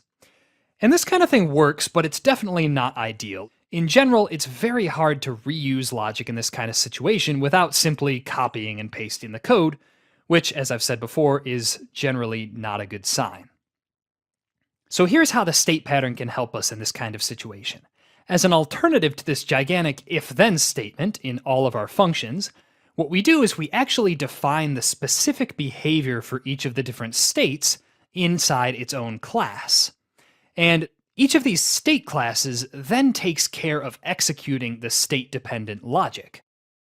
So a UML diagram for this situation would look something like this. We would simply define a state interface, and this would have a number of different methods. The exact number of methods will depend on your use case, but generally, the state interface should only contain methods that are common to all of the states. And once we have that state interface, we then represent each possible state as its own subclass of that, and define the desired behavior for that state inside that subclass. And lastly, once we've split out our different state behavior into a variety of classes, the class that needs to actually behave differently for those states, in the case that we were talking about beforehand, the order class, is then going to contain an instance of one of the implementations of this state interface as a member variable, and it's going to call its methods whenever it needs to do something without actually worrying about the state that it's in. Right? Our order is simply going to say current state, do something, or current state, do something else, and that's going to call the corresponding method on whatever the current state of the order is. Okay, so now that we've learned the basics of the state pattern, let's take a look at a concrete example of what this pattern might look like in code. For the example we're going to be looking at here, we're going to be using the situation we discussed earlier about allowing products on an e-commerce site to be in several different states and behave differently accordingly. So if we take a look at our starter code here, this is from the exercise files, this is what code without the state pattern usually ends up looking like. As you can see, we have this purchase class with a state member variable, which is just a string. And then based off the value of that variable, it'll behave differently whenever we want to do anything in the class, right? Whenever we want to do something like print out a description or go to the next state, or, if we had more methods, we would see this exact same pattern repeated over and over again for each of them. So let's see what this would look like if we were to use the state pattern instead to really handle the differences in logic depending on state. What we're going to do is we're going to start off by defining a state interface, and that's going to look like this. We're going to say class state, and it's going to have two methods. The first one is going to be a virtual string method called getDescription. Right? Generally, our state interfaces are going to have the same methods as the class that's going to be using them. Right? So our purchase class has a getDescription method and a goToNextState method. Right? So our purchase class has a getDescription and a goToNextState method. So our state interface here is going to have a getDescription method, and it'll have something slightly similar to the goToNextState method. It will have simply a getNextState method. You'll see how we use that later on. And both of those are pure virtual methods. Okay, and now that we have that state interface, the next thing we're going to do is define implementations of this interface for each of the different states that a given purchase can be in, right? So our purchases here have three different states: purchased, in transit, and delivered. So we're going to create a new implementation of this state interface for each of those. So we're going to have class purchased state, public state. We're going to have an in transit state. And we're going to have a delivered state. And each of these states is going to have a pointer to whatever the next state is.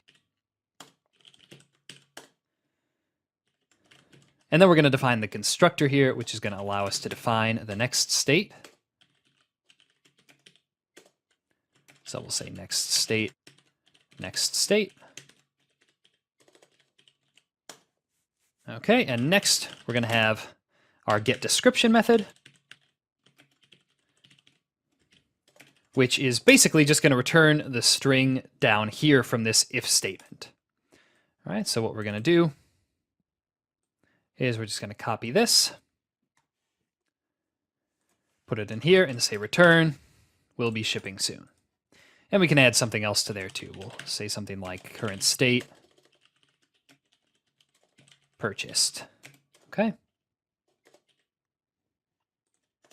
And now that we've defined our getDescription method, the next thing we're going to define is just the getNextState method, which is simply going to return the next state pointer that we have here. I'm just going to say return next state. Okay, and for our other two classes here, our in transit state and delivered state, it's going to be pretty much the same thing. So I'm going to copy and paste all of this with some slight differences. And you're going to notice that this next state and getNextState thing are going to be the same in all of these. So what you might want to do, I'm not going to do it here, but what you might want to do is move that up into this state interface, so it would make it more of an abstract class that contains the common functionality between all these states. But for now, we'll just leave it like it is. So we're going to just change this now to in transit state. Change this to delivered state.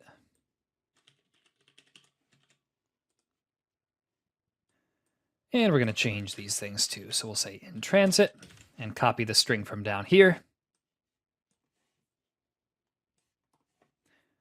All right, and for delivered, there we go. We'll paste that there and change this to delivered. Okay, so we have our three different states.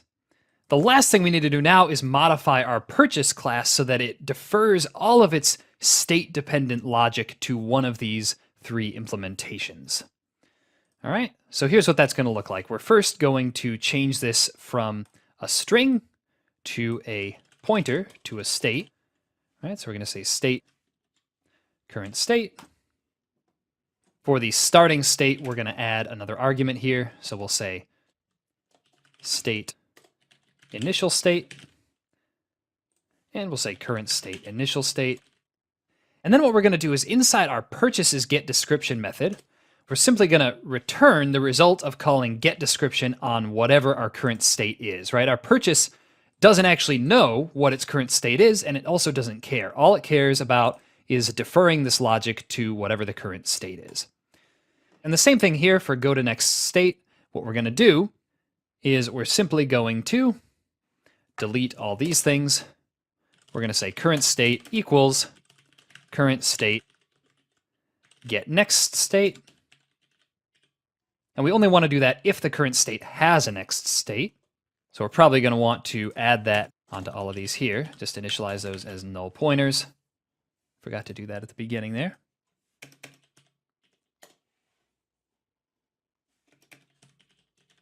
Null pointer. All right. So we're going to check if the current state has a next state. If it does, we're going to go to it. Otherwise, we're going to log out something like no more states. Okay, and that's all we need to do for our purchase and the different state implementations. Let's take a look now at what the client code is going to look like. Really, it's going to be fairly simple. We're just going to create all of the different states.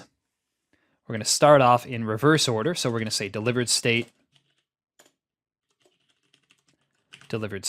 equals new delivered state. And we'll just pass in a null pointer for that. Then we're going to have an in transit state, which is going to look like this. We're going to say in transit state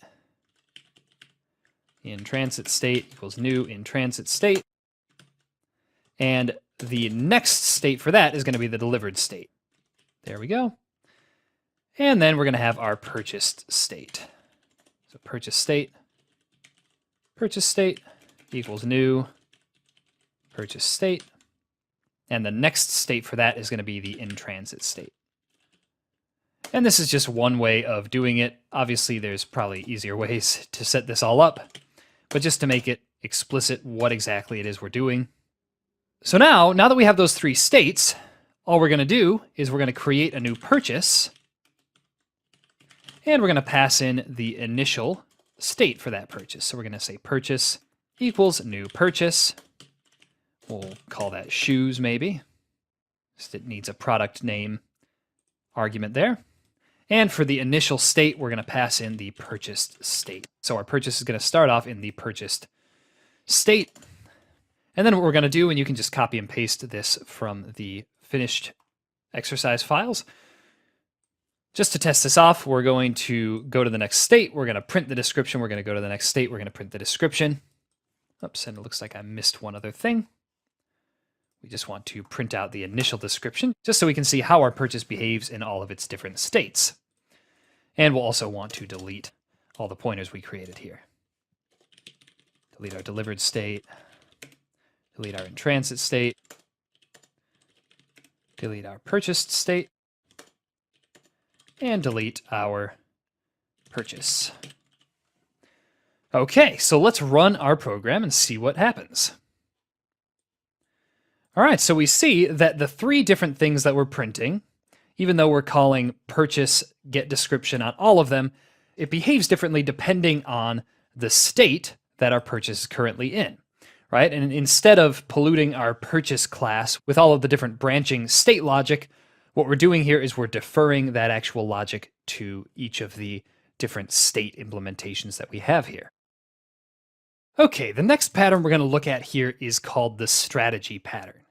The strategy pattern is used to simplify our code in situations where there are several or many possible ways of performing some calculation or producing some result. So an example of this might be if we were writing a program that had to sort a lot of different things. Now, as many of you know, while some sorting algorithms are generally considered more efficient than others, which one computes the result the fastest can often vary depending on certain situations.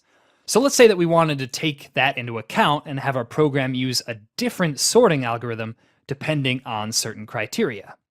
For example, if our array is quite small, we'd probably want to use something like insertion sort. For other situations, we might want to use quick sort or radix sort, and so on. Now, even though we want to be able to use different sorting algorithms in different circumstances, we definitely don't want the implementation logic for all of these algorithms to be contained in one single place in our code wrapped in if statements that decide which one to use, right? As with most of the other examples that I've given so far in this course, this would not only lead to a mess, but would likely make our code very difficult to reuse without copying and pasting. So here's the basic idea of the strategy pattern. Instead of writing all the different ways of doing things in the same place with if statements, we break each different way of doing something out into a class of its own, right? We call these strategies. In more concrete terms, what we're going to do is we're going to define some sort of strategy interface with a method for actually executing that strategy. So in the case of the sorting example that I gave before, we would have some sort of sorting strategy interface with a sort method. And what we would do then is we would have all of the different strategies for sorting separated out into their own implementations of this interface, right? Separated out into their own classes. And once we have our sorting strategies, we'll then have the client code represented as its own class, and this class will contain a sorting strategy as a member variable, as well as a method or constructor that allows us to set whatever sorting strategy we need outside that class. And then what happens is whenever this class needs to perform its task, right? So whenever our client needs to sort something, it'll call the sort method on its current strategy member variable. So that's basically what the pattern looks like. We'll see this in more detail in our coding example. All right, so now that we've learned the basics of the strategy pattern, let's take a look at an example of what it might look like in code. Now, previously we discussed the example of using the strategy pattern to choose between different sorting algorithms, and that's absolutely possible to implement. But for our example here, we're going to do something just a little bit simpler. We're going to use the strategy pattern to allow us to specify different greetings for people in our program. So let me show you what I mean by that. If you look at the starter code for this video, which we have here, and you can find it in the exercise files, you'll see the situation that the strategy pattern is meant to help us with. So specifically, we have this person interface with a single greet method. And then what we've had to do is define a new subclass of this interface for each different person that greets people in a different way. Right? So we have a business person that says, "Good morning, how do you do?" That's how business people talk, of course. We have a normal person that says, "Hi, how are you?" We have a cool person that says, "Hey, what's up?" That's how cool people talk, as you well know. But then the problem is that we come to this politician class, right? But we see here that the politician and the business person have the same way of greeting. And assuming that the politician and business person classes are different in some other key ways, right? Maybe they have different member variables, some different methods, etc. We really have no other choice than to just duplicate the code inside the greet method. So how can we use the strategy pattern to fix this? We're going to start off by saying class greeting strategy. And what we can actually do, I'm just realizing, is this person class has the exact method that we need our greeting strategy to have. Right? So our greeting strategy is going to have a single virtual method called greet that the different implementations of this strategy are going to implement. So here's what I mean by that. Instead of defining a person subclass for each of the different greetings, right? Instead of using subclasses to change the behavior of different people, what we're going to do instead is rename these things as strategies. All right, so we're going to say class formal greeting strategy. And that is a subclass of our greeting strategy. We're going to have this one be a normal greeting strategy. Oops, and that's going to be just greeting strategy. And we'll have an informal greeting strategy here. So informal greeting strategy, greeting strategy. And then what this allows us to do is it allows us to have a single person class. All right, so let's define that here. We're going to say class person. And this person class is going to have a greeting strategy as a member variable. And what this allows us to do is use a single person class and simply pass in different greeting strategies depending on how the person is expected to behave. All right, so in our case here, we're going to say greeting strategy. We're going to allow ourselves to pass in the greeting strategy in the constructor here. We're going to say person, greeting strategy. And we'll say greeting strategy.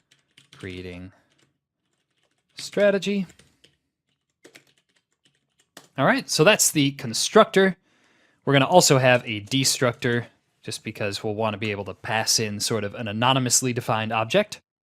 So we'll say person, and we'll just have this delete the greeting strategy. All right. And it's just going to give us a little warning here. If you want to make that go away, you can just go up here and add a virtual destructor to our greeting strategy.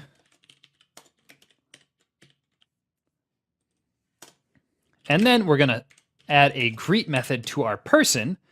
And all our person is going to do inside this method is simply call the greet method of its corresponding greeting strategy. So it's just going to say greeting strategy, greet, name. And once we've got all of this logic set up, here's what it's going to actually look like to use these classes we've created. All right, so we're going to create our people.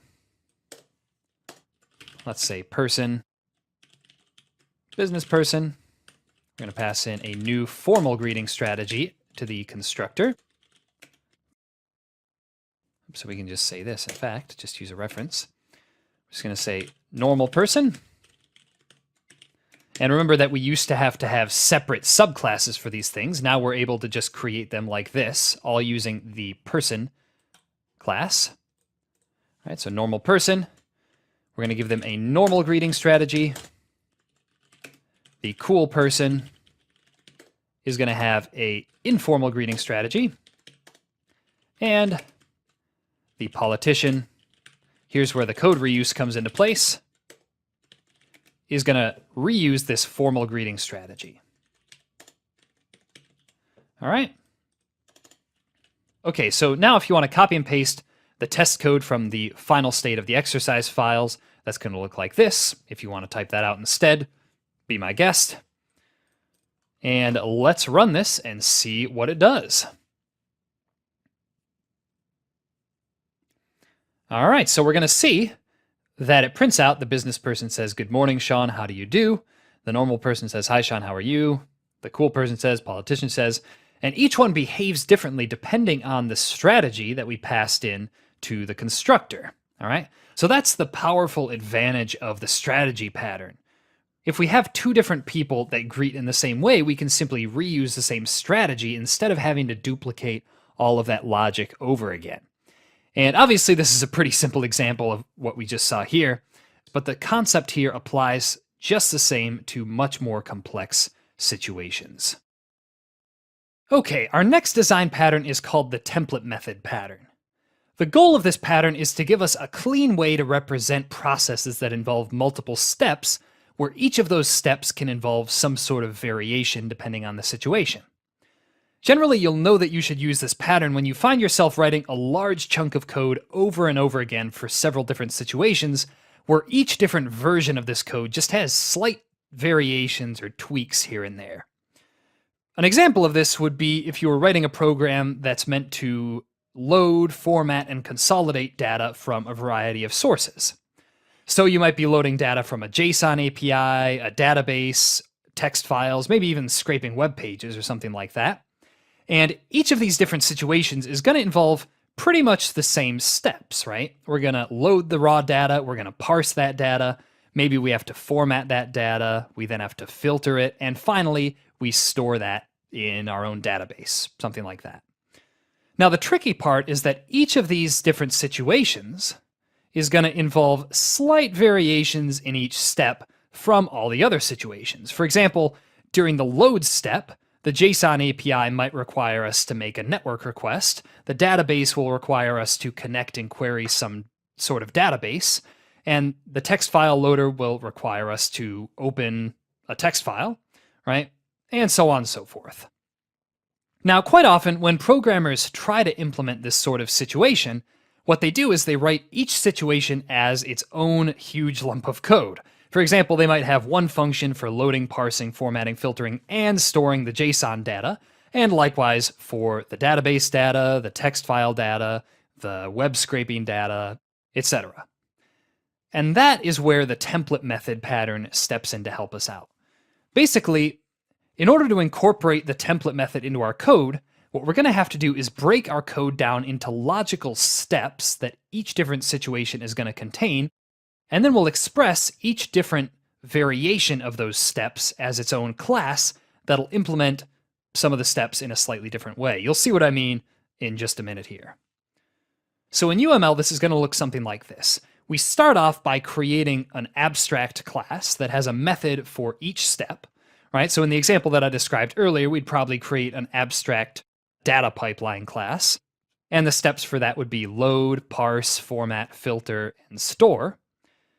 And obviously there might be a few others, but the point here is that these methods are logically shared by all the different variations of this process. And each of these methods can either be abstract themselves, right, where subclasses are required to override them, or they can provide some sort of default implementation that subclasses can simply keep as is. We'll see what this looks like again when we get to the coding example. And the last method that this data pipeline abstract class is going to contain is some sort of public method that'll take care of calling each of these different step methods in sequence, right? Usually we'll call this execute or something like that.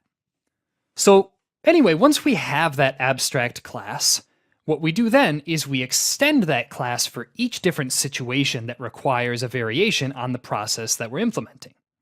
Right, so these classes can then override each method that requires a variation in their particular case. So a JSON data pipeline subclass would provide special logic for loading data from the API in its load method, as would the file data pipeline, database data pipeline, and so on, in addition to whatever other methods are required for their particular use cases.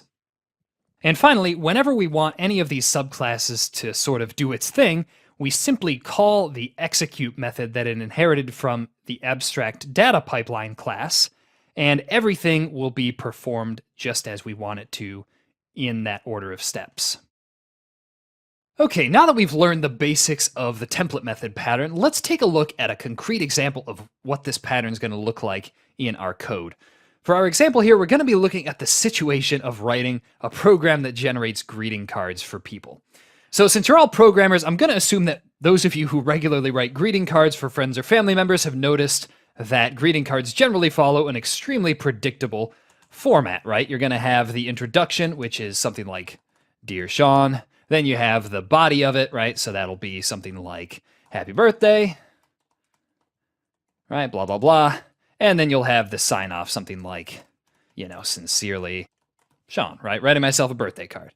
So this is actually a very good example of a situation where we could use the template method pattern. All right, so let's jump right in and start off by defining a top-level greeting card template class.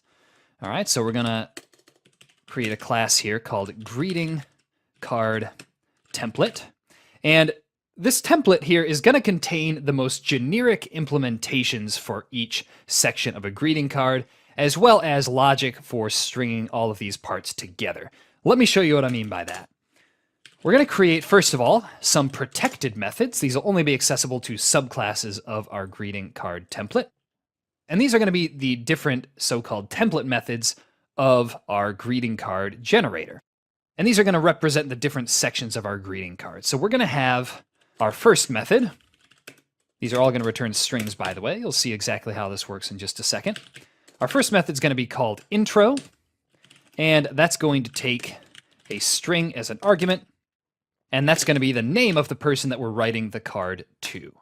Okay, so that's going to generate the intro, right? It's going to say dear so-and-so, or hey so-and-so, or hello so-and-so, whatever you want the top of the card to say. That's going to be your intro, and for our most generic implementation here, we're just going to say dear, and add the to string onto that, and then end with a comma. and a new line character. All right. So that's the intro. The next part of our greeting card is going to be the actual body of the greeting card. For this one, we'll just call it occasion, right? It'll be where we say, you know, Happy New Year, Happy Birthday, whatever we're writing the card for, right? That's not going to need to take any arguments, and it's just going to return something in its most generic form, right? A very generic greeting card will say something like, just writing to say hi, hope all is well with you. All right. And lastly, this is going to be a very short greeting card.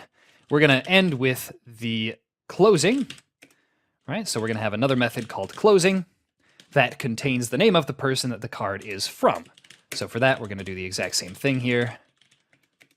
We're going to have the name of the person it's from, and we're going to return something like, sincerely is a pretty generic sign-off. We're going to have sincerely, new line, and then we're going to add the name of the person it's from and another new line to end the card. Okay. So those are our 3 template methods of our greeting card template. The other thing that our top-level greeting card template class is going to contain is a method that we can call that will sort of tie all of these template methods together, right? Whether that's calling each one of them in sequence, whether it's combining the results of all of them, whatever the case, we're going to create a public method, and that method is going to be called generate. All right, and it'll take the to and from arguments, so we'll have a string to and a string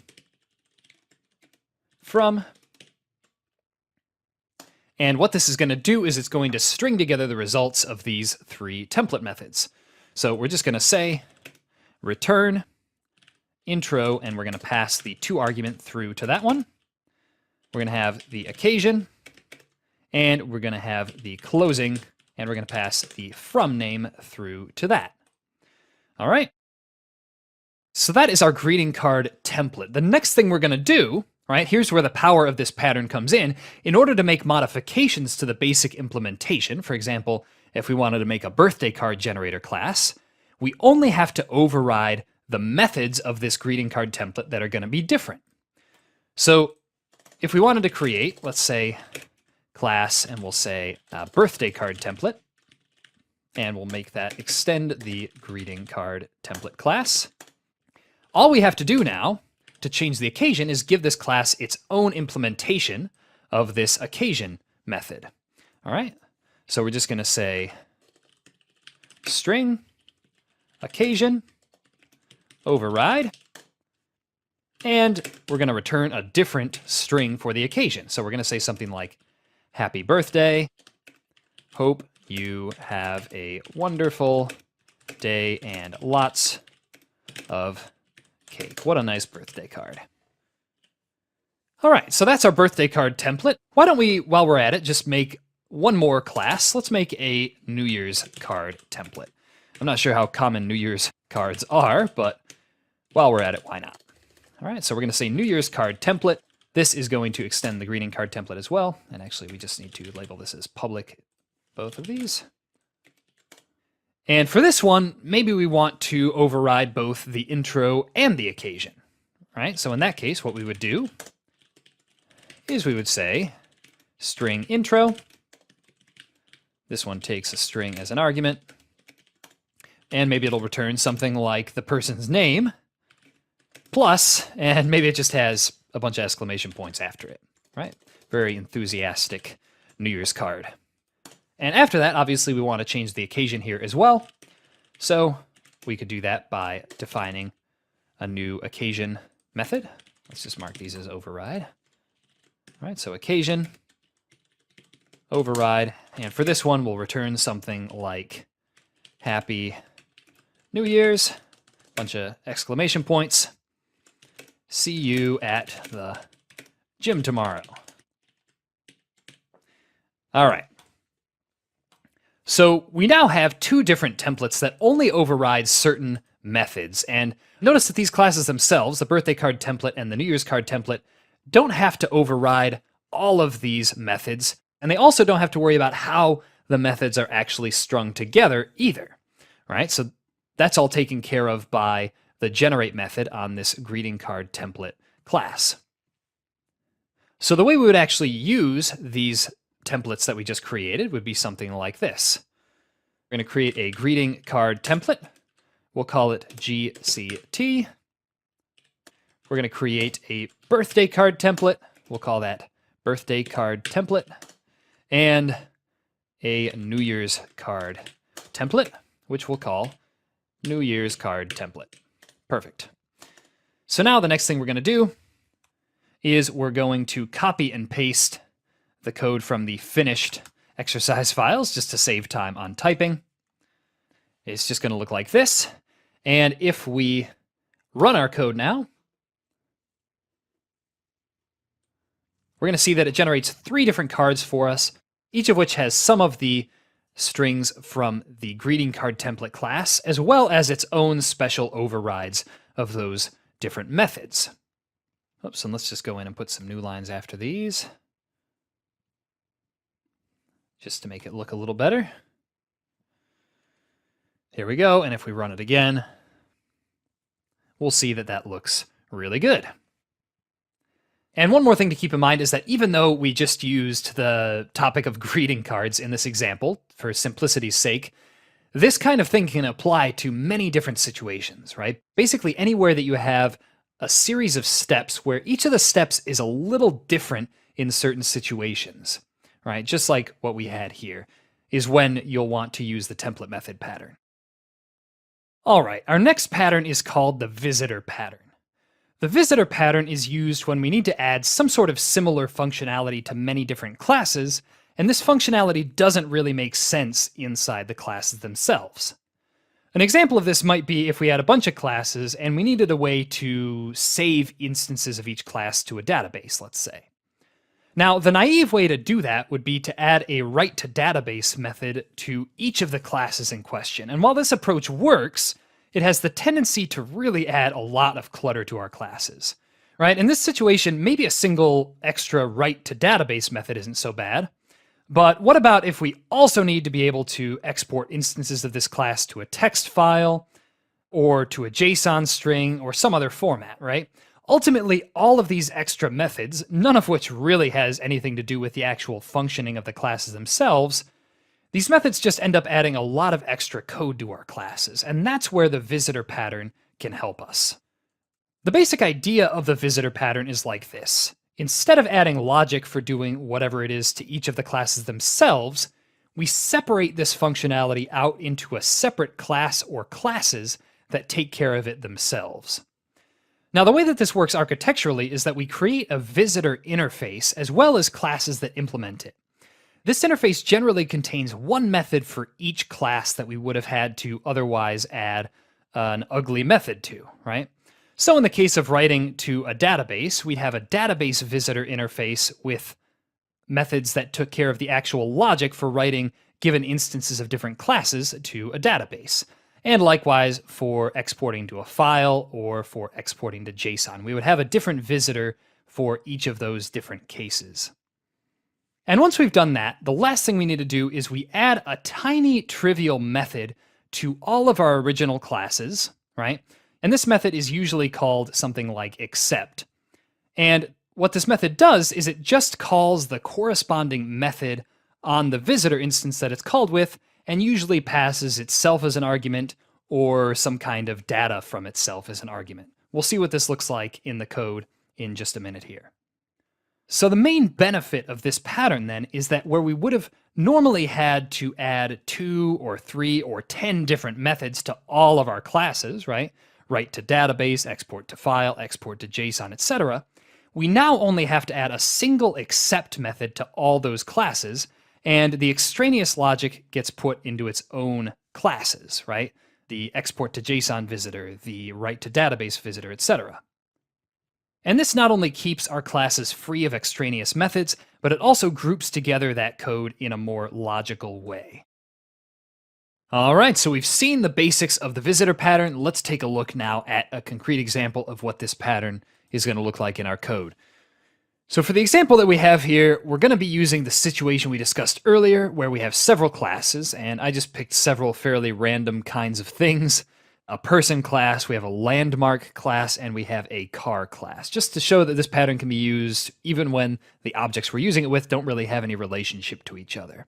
So let's say that we want to be able to do things to all of these classes like write instances of them to a database or export them to a text file, that kind of stuff, right? So remember we said that the usual way that this is implemented is simply by adding a method for each of these things to the classes themselves, right? So inside person, we'd have a write to database method, we'd have a write to text file method, blah, blah, blah.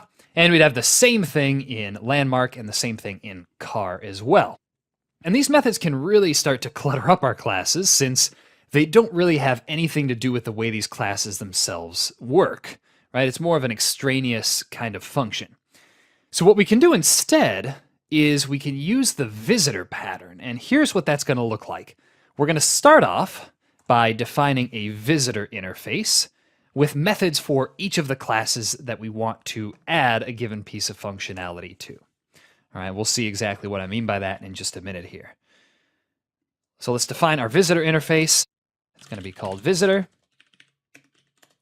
And we're going to define one public method for each of the classes here. So the first one, we're going to say virtual void, and we're going to call it handle person. All right, and this one is going to take the person's name and age member variables as arguments. So we're just going to say string name, int age, and we're going to define this as a pure virtual method. And we're going to do the same thing for landmarks and for cars. So we're going to have handle landmark. This is going to take the name and the city name of the landmark. Name. City name. Okay. And oops, I typed that in wrong. Let's fix that. There we go. And lastly, we're going to have a handle car method as well. So we're just going to change this to handle car. Change this to make and model. Okay.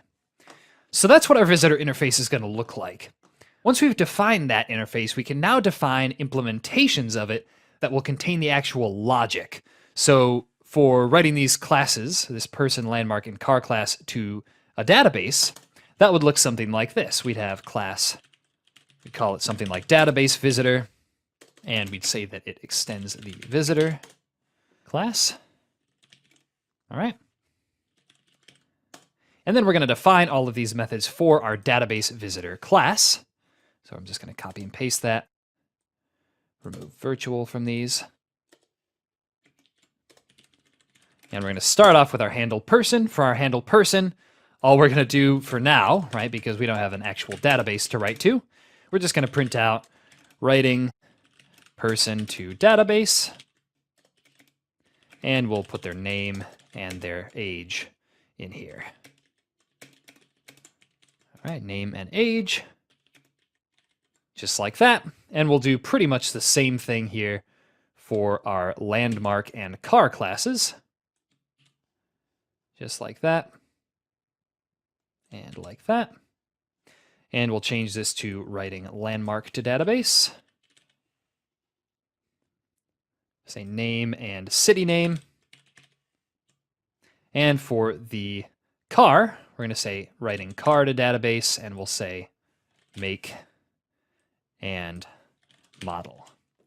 And the point here is really just to show that we have very different functionality. Well, I mean, it's not that different here, but it can be as different as we need it to be for each of these methods. So we have our database visitor class now. If we wanted to also be able to do things like write our objects here to a text file or a PDF or something like that, we could do that like this. This isn't going to be too different from the database visitor class because, again, we're not actually writing things to files or to databases. But we'll just change this now to say writing person to file, writing landmark to file, and writing car to file. And now that we have our visitor classes, the way that our person and landmark and car, whatever classes we have, are actually going to allow us access to their data is by providing a single method that we can pass one of these visitor objects to. And when we do that, these classes will call their corresponding method on the visitor. So as an example here, the person class will provide an accept method, right? And that'll have a pointer to the visitor that's trying to visit. And we'll simply call visitor handle person, and we'll pass the person's name and age in. Okay?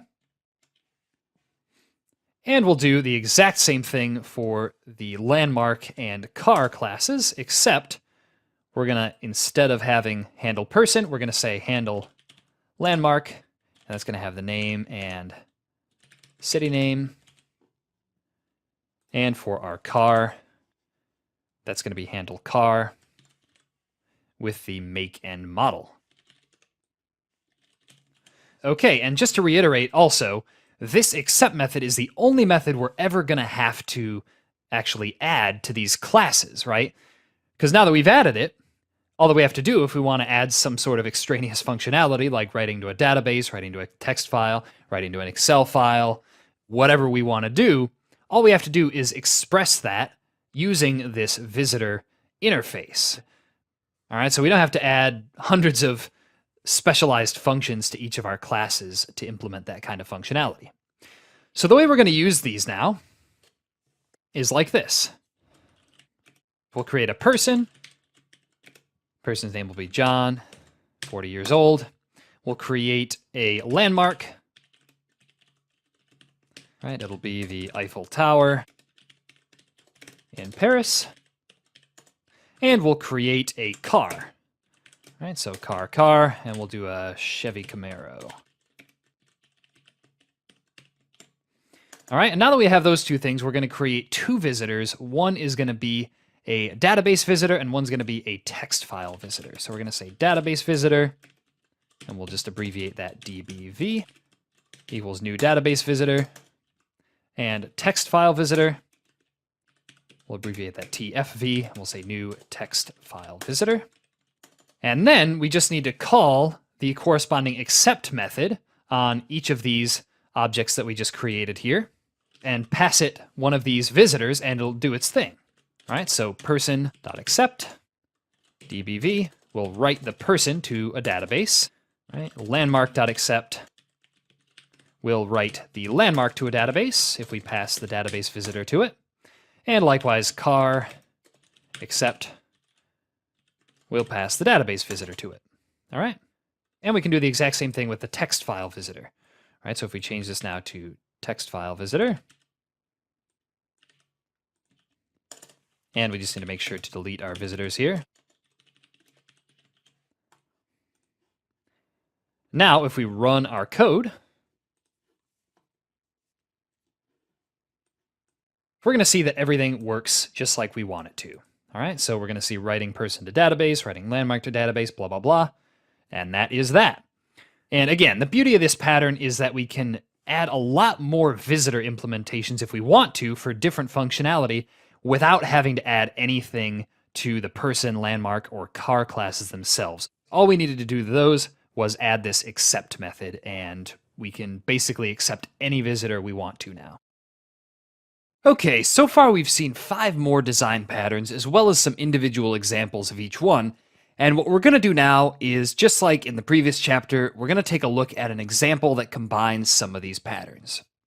And just like last time, we're not going to be combining all of them here, since again, that would take us a good bit of time to write a program that would be large enough to need it.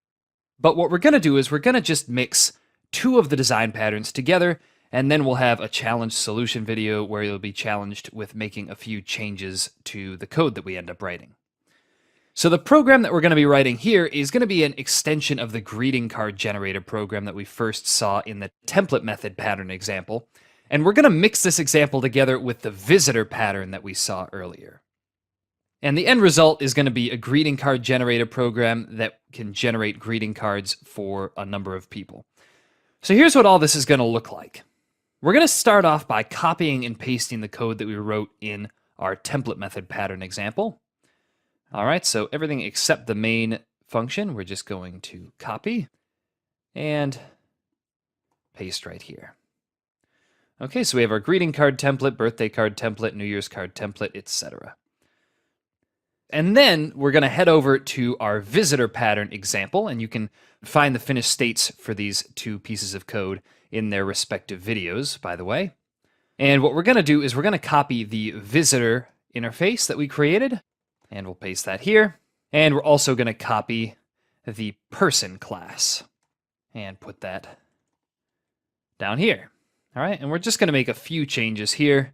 Really, the only change we need to make is we're just going to delete the landmark and car ones, since we're not going to need those for this example. And the next thing we're going to do here is we're going to change our greeting card template class a little bit. So if we scroll up here, what we're going to do basically is, instead of expecting the client code to pass in the to and from strings directly when it calls generate, what we're going to do is we're going to add the visitor pattern to this greeting card template class so that it can get information from the person class directly via the visitor pattern that we saw earlier. So what we're going to do is we're going to start off by making this greeting card template class implement the visitor interface. And let's move the visitor class and stuff up to the top. There we go. And the next thing we're going to do is we're going to make the greeting card template actually have the from string here as a member variable. All right, so when we basically create a greeting card template, it'll already have the person's name that it's from as part of the class. Okay, so we're going to say string from, and then down here in public, we're going to add a constructor. We're going to say greeting card template. It's going to take a string as an argument, and that's going to be our from. And then we're going to have to declare a destructor as well. Just going to say greeting card template. And there we go. And the next thing we're going to do here is we're going to change this generate method. All right, so it's going to go from returning a string to just being a void. All right, so it's just going to do something. We'll go back to this in the challenge and solution video, how to turn it back so that it actually returns a string. But for now, we're just going to make it do something. It'll be much easier to incorporate the visitor pattern right now if we just do it this way. All right, so we're going to change this method a little bit. Instead of just calling it generate, we're going to say generate card for. And instead of passing in to and from, we're just going to pass in a person pointer. All right. And what this is going to do now, is instead of just calling return intro occasion closing, we're going to actually have our greeting card template class visit the person class. All right, so we're going to say person accept and pass this as the visitor. Okay. And we're going to cut this out of here for now. We'll actually paste it in this other method we're going to put here. And this other method is going to be the handle person method that we have to add in order to make our greeting card template actually implement this visitor interface. All right, so we're going to say void handle person. And here's where we're going to take the person's name and age, right? Because that's the signature that we're going after here. So actually, I'm just going to copy that. It'll save me a little typing. And inside here, what we're going to do is we're simply going to print something out. So we're just going to say see out, and we'll say something along the lines of sending this card to, and then we'll put the person's name. We'll put some new lines. And here's where we're going to put the intro with the name, the occasion, and the closing with the from member variable that we have up at the top here. And now that we've done all that modification to our greeting card template, right, we've incorporated the visitor pattern into that. One last thing we're going to do is actually create a greeting card generator class that will sort of abstract away a lot of this logic for us. So what this is going to look like, we're just going to say class greeting card generator. All right, and this is going to have a template here. Right, we're going to actually be able to specify different templates. So we're going to say greeting card template. We'll just call it temp. And then we're going to have a vector of people. And these are going to be the people that we want to generate greeting cards for. Okay? So what we're going to do after that, we're going to add a method called sendGreetingCards, which is basically just going to loop through all of the people in this vector here, generate a greeting card for them, and we're just going to see this thing here printed to the console. All right, and before that, we just need to include vector up at the top there. And looping through all our people is just going to look like this. We're going to say auto person people. And then we're going to say template generate card for and just pass that person like that. Okay. So that's the send greeting cards method. We're going to add two more methods here. The first one is going to be an add person method for adding people to this vector here. We're just going to say add person. It's going to look like this. And we're going to say people, push back, person. All right, and the other one is going to be a set template method. And we're going to actually be able to use this to switch out the templates that our greeting card generator is using. Right, so we'll be able to have one greeting card generator, and we'll be able to switch out whether we want it to generate birthday cards, New Year's cards, whatever kind of cards it is we're trying to generate. So this is going to take a greeting card template as an argument, and it's basically just going to set the template to that new template there. All right, pretty straightforward. So now that we have that, we just need to have the client code. And just for the sake of time here, I'm going to just copy and paste that test code from the finished state of the exercise files, and I'll explain it before we go on. Oops, and it looks like we actually forgot to do something with the birthday card and New Year's card templates. We just forgot to update the constructor. So our birthday card template here, we're just going to add a constructor. It's going to look like this. It just needs to take a from argument. And it will send that up to the greeting card template. All right, and the same thing for our New Year's card template here. Oops, and we're actually going to want both of these in public. I almost missed that. We're going to add public, paste that there. And then we'll do the same here. Public, paste it. Change this to New Year's card template. Okay, and that should do it. So what we're doing here is we're basically just creating three people. We're creating a greeting card generator.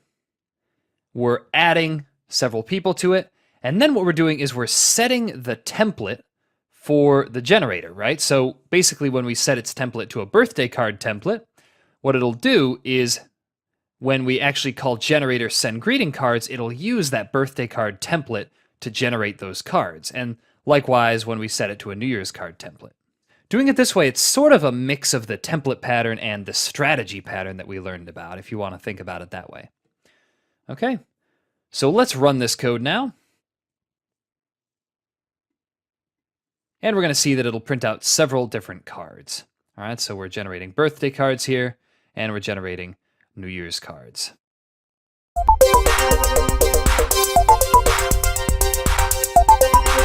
All right, now that we've seen an example of how the template method and visitor patterns can fit together, and remember I said that this example kind of included the strategy pattern as well. Now that we've seen all that, it's time for a challenge. Your challenge here is going to be to make a few changes to this code that we wrote previously. More specifically, notice that the way we have our code written here, our visitor implementation, that is our greeting card template class here, takes care of all the card generating and sending itself inside this handle person method. And this is fine, but it's very likely that there will be situations where instead of directly sending the card content as soon as it's generated, we'll want to actually be able to access these generated strings from elsewhere in the program. Right? We'll want to be able to access the text of the cards elsewhere than just in the console. Well, as it happens, that's more or less your challenge here. To modify the code we wrote here so that instead of our greeting card generator class simply calling template generate card for all the people, it actually returns a vector containing a string for each of the birthday cards it generated. Right, so we'll be doing something like this, where we just create a vector of strings, and we'll call this cards. And each time we go through here, we're going to want to push the result onto these cards and then finally return that from this method. All right, I'll remove that for now, but that's the basic idea. So this challenge should take you about 10 minutes tops, and once you've finished it, feel free to move on to the next video where I'll show you how I would go about solving this.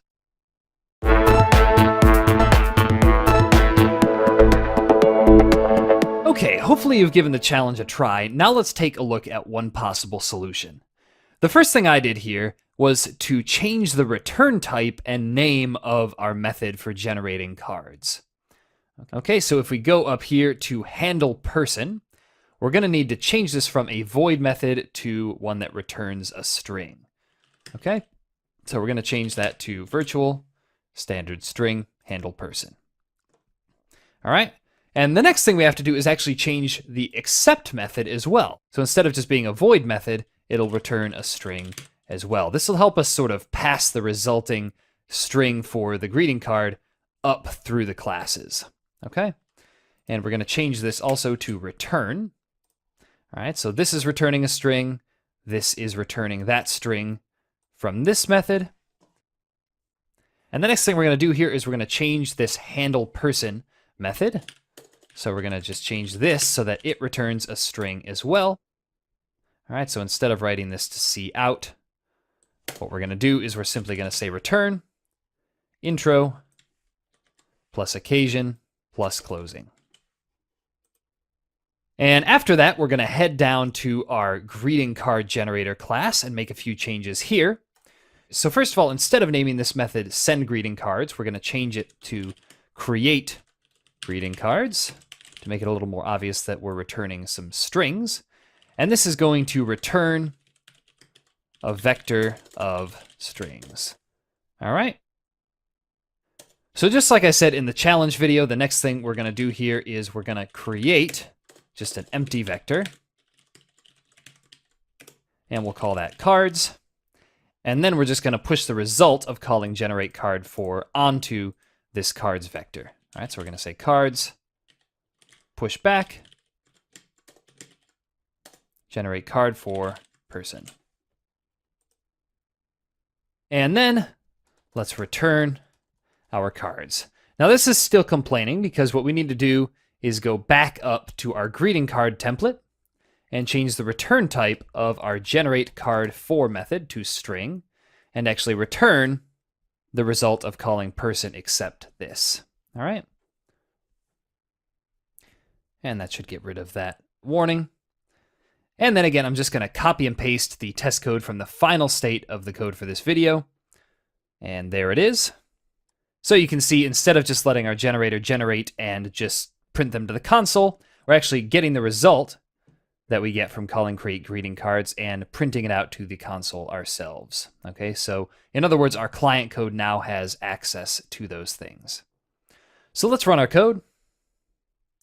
And we'll see that it prints out the greeting cards for all of our people here. Okay, the next pattern we're going to look at is called the iterator pattern.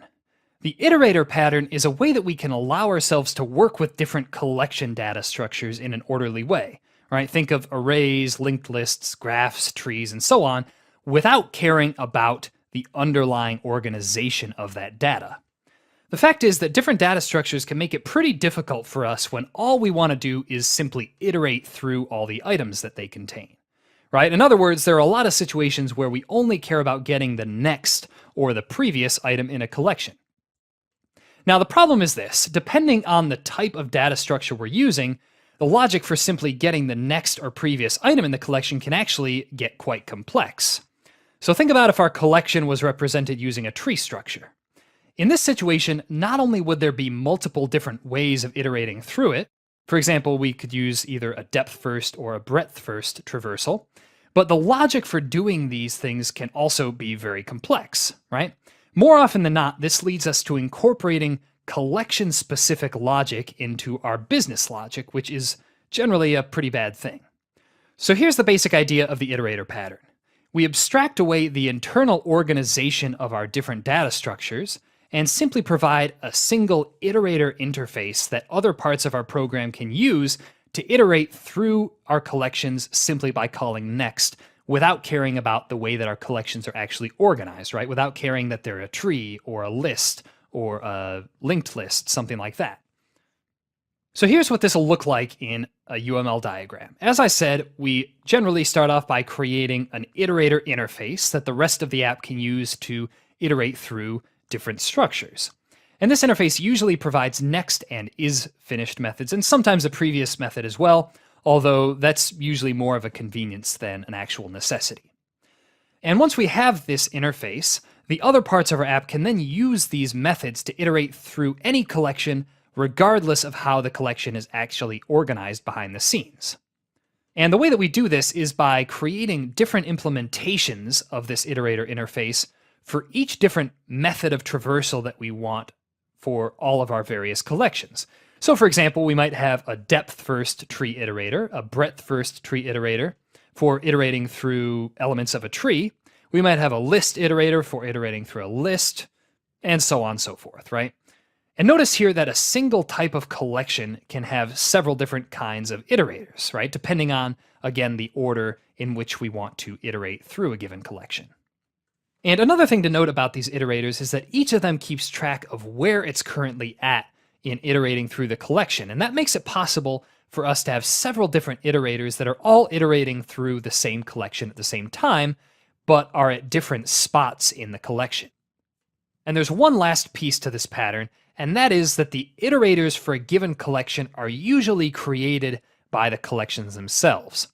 So our tree collection might have, a get depth first iterator, a get breadth first iterator. It might have those methods that return those respective iterators. Okay, so we've seen the basics of the iterator pattern. Now it's time for a coding example.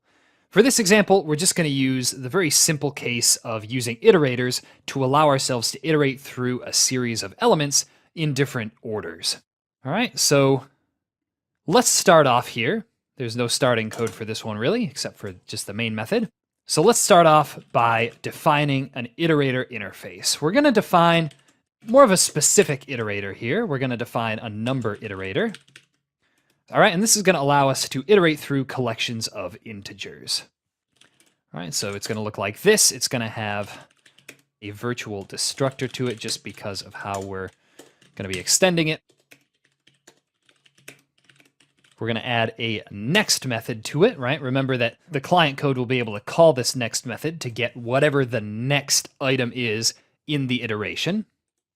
And finally, we're going to add a Boolean function called isFinished, which will return whether or not there are more items in the iterator.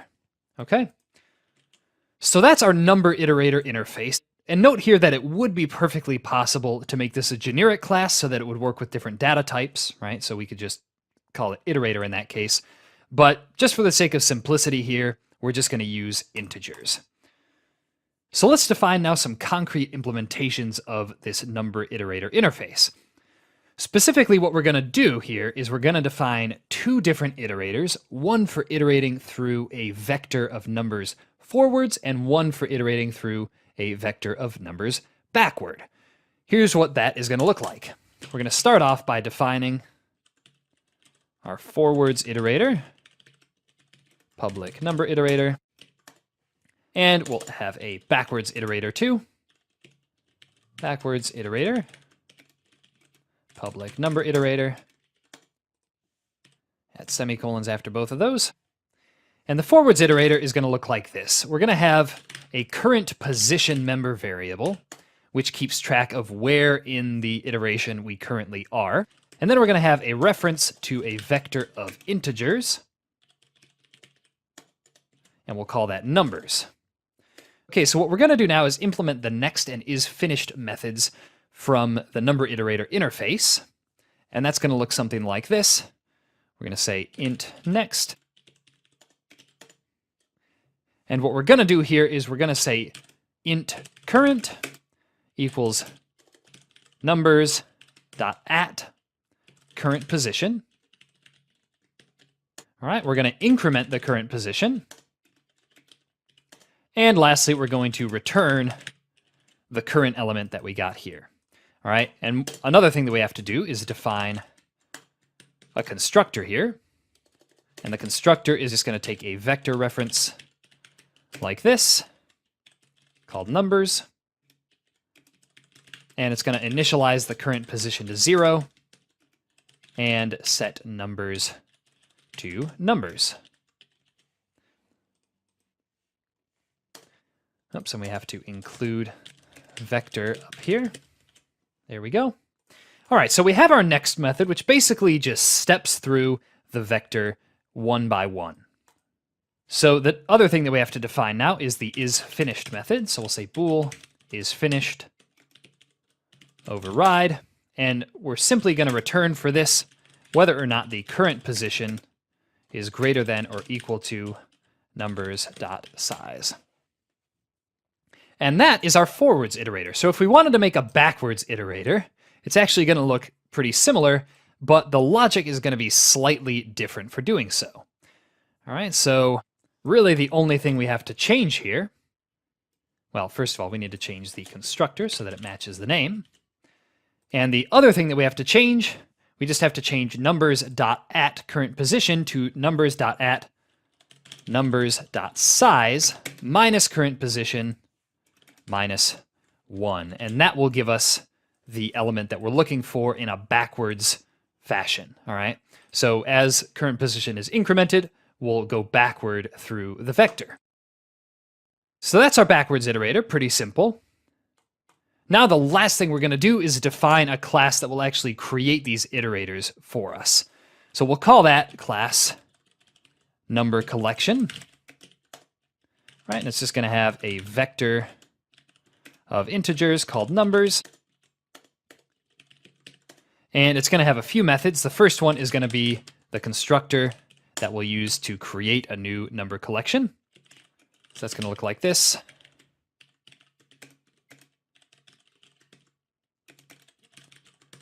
And that's going to initialize numbers to numbers. And the next thing we're going to do is define some methods for creating forwards and backwards iterators from this number collection. That's going to look something like this. We're going to say number iterator. We'll call this one get forwards iterator. We'll say return new forwards iterator. And we'll pass our numbers as an argument there. And the other thing is we're going to return a backwards iterator. We'll call this get backwards iterator.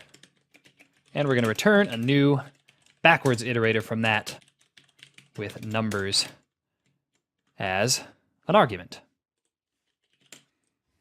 Okay, and that's all we need to do. To use these classes now, what this is going to look like is we're going to start off by creating our vector of numbers. All right, we'll just use 1, 2, 3, 4, 5, 6, 7 for that. And under that, we're going to create a new number collection. We'll call it NC. And we're going to pass our numbers vector to that as an argument. And next up, we're going to create our forwards and backwards iterators. So we're going to say number iterator. We'll call this fi equals nc dot get forwards iterator. And we'll create a backwards iterator by saying number iterator. We'll call it bi for backwards iterator. And we'll say nc dot get backwards iterator. And now that we have those, what I'm going to do is just copy and paste the test code from the finished state of the exercise files. So all that's going to do is just loop through the vectors, print out what they contain, etc. And then at the bottom here, what we're going to do is just delete our iterators that we created. So delete fi, delete bi. All right, and let's run our code. Oops, it looks like I forgot an equals 0 somewhere. There we go. That needs to say equals 0. That should say equals 0. Let's try it again. And there we go. So we see that the output here is exactly what we'd expect, except now the logic for actually iterating through the collections in different ways is contained inside its own class, right? Because normally what we would have had to do, if we wanted to iterate through our numbers collection here, would be to actually have the current position variable here, as well as all that logic contained in the client code, which can get very messy, as you might imagine. And the same thing that we did for the forward iterator and the backwards iterator would be true if we wanted to create another iterator for doing something like iterating through our elements in a random order. And that might be a fun sort of challenge project for you to work on in your own time if you're interested. Okay, it's time to take a look at our next pattern, which is called the memento pattern. The memento pattern is used when we need a way to prevent most parts of our program from modifying some saved object until we say so. As an example of this, earlier in the course, when we looked at the command pattern, we used the example of a hypothetical drawing program. Now, if we wanted to give users the ability to undo their actions in a program like this, what we'd need is some way of freeze-drying the different states that the canvas had been in order to allow us to restore those states, and we'd want to prevent other objects in the program from tampering with these saved states, right? Think about how frustrating it would be if you clicked undo and the state that it went back to was a little different from the one you actually had before. So the memento pattern is used as a way to temporarily freeze data in our programs and then unfreeze it later on when we need to actually use it again. Essentially, what the memento pattern does is it makes sure that certain pieces of data in our programs are only modified when they're supposed to be modified. So that's the basic goal of the pattern. Here's a more concrete description of how this pattern works using a UML diagram. First of all, we're going to create a memento interface that acts as a sort of snapshot, right? This interface allows other parts of the program to get basic information about the snapshot, such as a name and a time for the snapshot, although these things aren't even a necessity.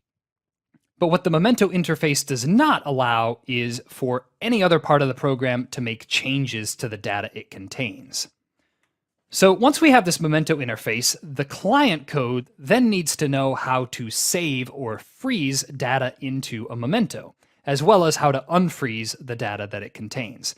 So if we're implementing a drawing program, whenever some sort of change is made to the canvas, right, if the user draws a shape, for example, the program will generally freeze the previous state of the canvas into a memento object, right? This will usually be done with some sort of create memento method or save method. And then if the user wanted to undo that action, what the program would do would be to unfreeze that memento and restore the previous state to the canvas, right? Where you could actually change it again. And this would be done here using some sort of restore state method of our canvas state class, which we would then pass a memento as an argument. And lastly, the rest of the program, the history mechanism, for example, would only interact with these canvas state mementos through the memento interface we created, right? So it wouldn't be able to make any kind of changes to those snapshots that we've taken of our state. Now that we've learned the basics of the memento pattern, let's take a look at an example of what this pattern is going to look like in code. For this, we're going to be looking at the example that I mentioned earlier of implementing undo functionality for a certain theoretical drawing program, using the memento pattern to save the canvas's state at different points in time. So here's what this is going to look like. For our starter code, we just have a basic canvas class that keeps track of the different shapes we've added. This is pretty much the same starting code we used for our command pattern example back near the beginning of the course. What we're going to do now is we're going to start off by creating a canvas memento class. And the memento class is going to look like this. We're going to say class canvas memento. And then we're going to designate this canvas class as a friend class. That means that only the canvas class will have access to the private members of our canvas memento class. And you'll see why that's important in just a minute here. So we're going to say friend class canvas. and that means we're going to have to forward declare canvas up here. So we'll say class canvas. There we go. Okay, and the next thing we're going to do is give this a constant vector of strings, which is going to contain the shapes. All right, and we designate this as constant so that nobody can actually change it, right? That's kind of the purpose of a memento, is that we don't want there to be any way for classes other than the one that actually works with these things to be able to modify it. And that shapes is a private variable, which means that only the canvas class now will have access to it. So for public, all we need to do now is define a constructor. We're going to say vector string. We're going to call it shapes, and that's going to initialize shapes as shapes. Oops, and we should call this canvas memento, shouldn't we? And one more thing. There we go. So that's our canvas memento, pretty straightforward. So the only other thing we have to do now to implement undo functionality in our canvas is add a vector of canvas mementos to our canvas class, as well as an undo method that will use the mementos to restore the old state to the canvas. Here's what I mean by that. We're going to first add a vector here of canvas memento pointers, and we're going to call that old states. And then inside our add shape method, we're going to actually incorporate this memento thing here by saying old states dot pushback.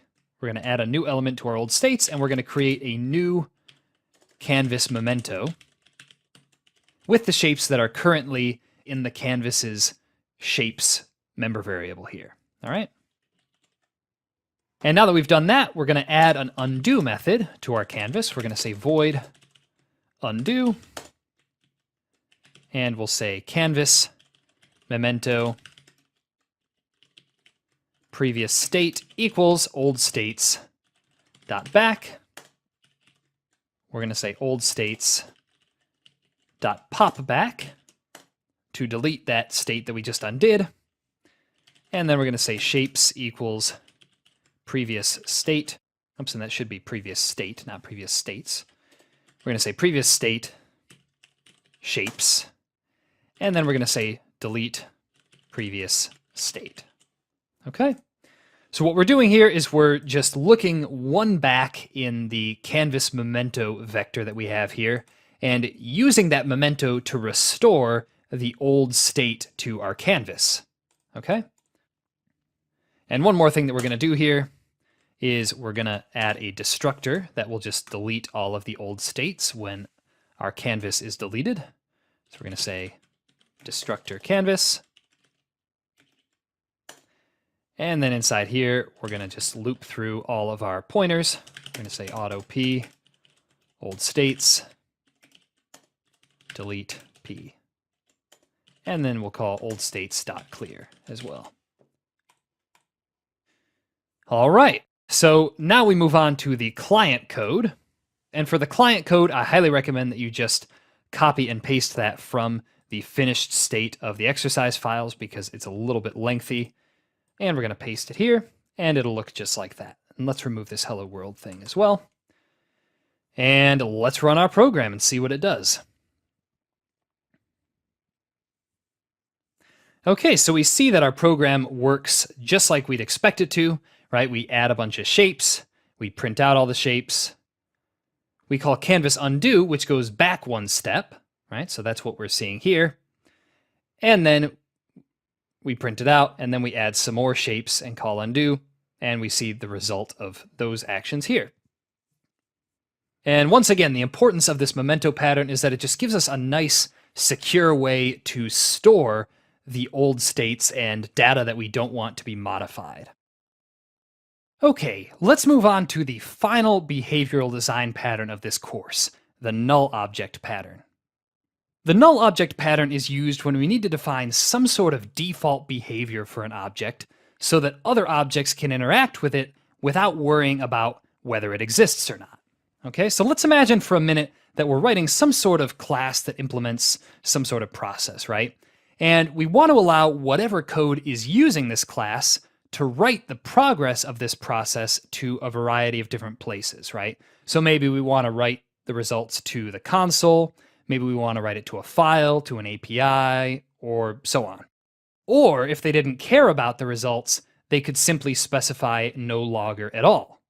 So at this point, the program would probably look something like this. We might have a logger interface with a log method that our code could call to write some result to whatever the client's chosen destination is.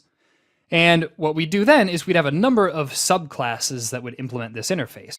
Right? So we might have a console logger class, a file logger, an API logger class, etc. So far, so good, right? The client code can simply provide an instance of any of these classes depending on where it wants the results to be logged to. The issue here, though, is that, as we stated before, there's a possibility that the user might not want to specify any logger here at all, which would mean that the logger would be null. And what this means is that everywhere we want to call logger write, we'd have to wrap it in an if statement and check to make sure that logger isn't null, which obviously is a bit of a drag. So in general, this situation occurs whenever it's possible that an object doesn't exist. Right? If we're expecting that the object might be null, this logic generally makes its way into the rest of our logic for interacting with that object. And the result of this is that you have at least one, if object check somewhere in each piece of code that interacts with it. So that's the issue. Here's the basic idea of the null object pattern. Basically, instead of having null checks all over our client code, what we do is we define what's called a null object, which provides the same methods and so on, but essentially does nothing or implements some sort of safe default behavior.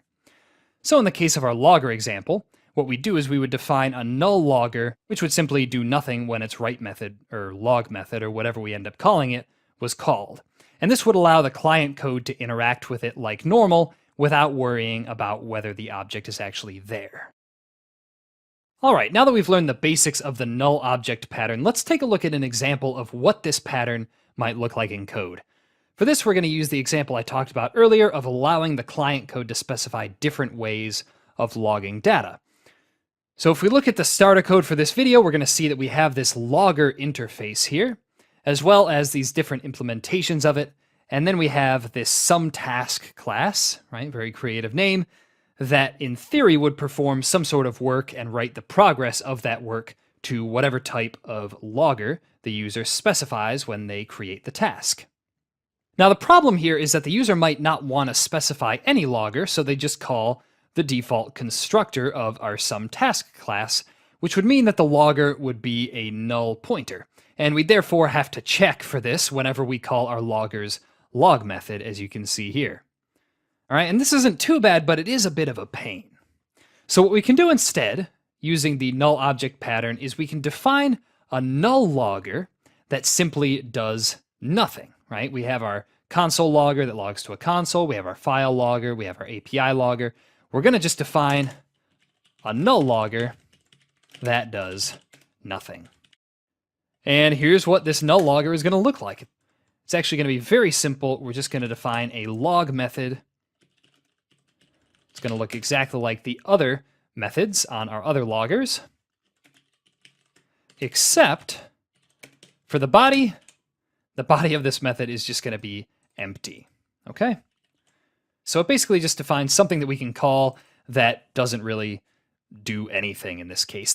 There will be cases where you'll want your null class to actually do something. We'll see some examples of that shortly.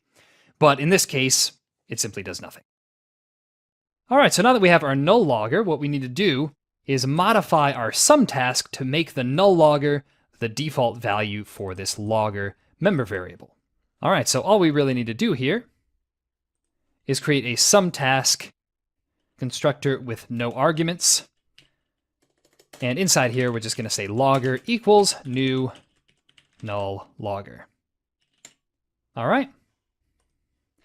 And now that we have that, we don't have to actually check if our logger exists every time, because it will always exist provided that the client code doesn't do something like pass in a null pointer for the logger. All right. So we're just going to remove our if statements and save it. And for our client code, what we're going to do is just create different loggers. So we're going to say some task, task1, and for this one, we're just going to pass a console logger. All right, we're going to have some task. We'll call this task2.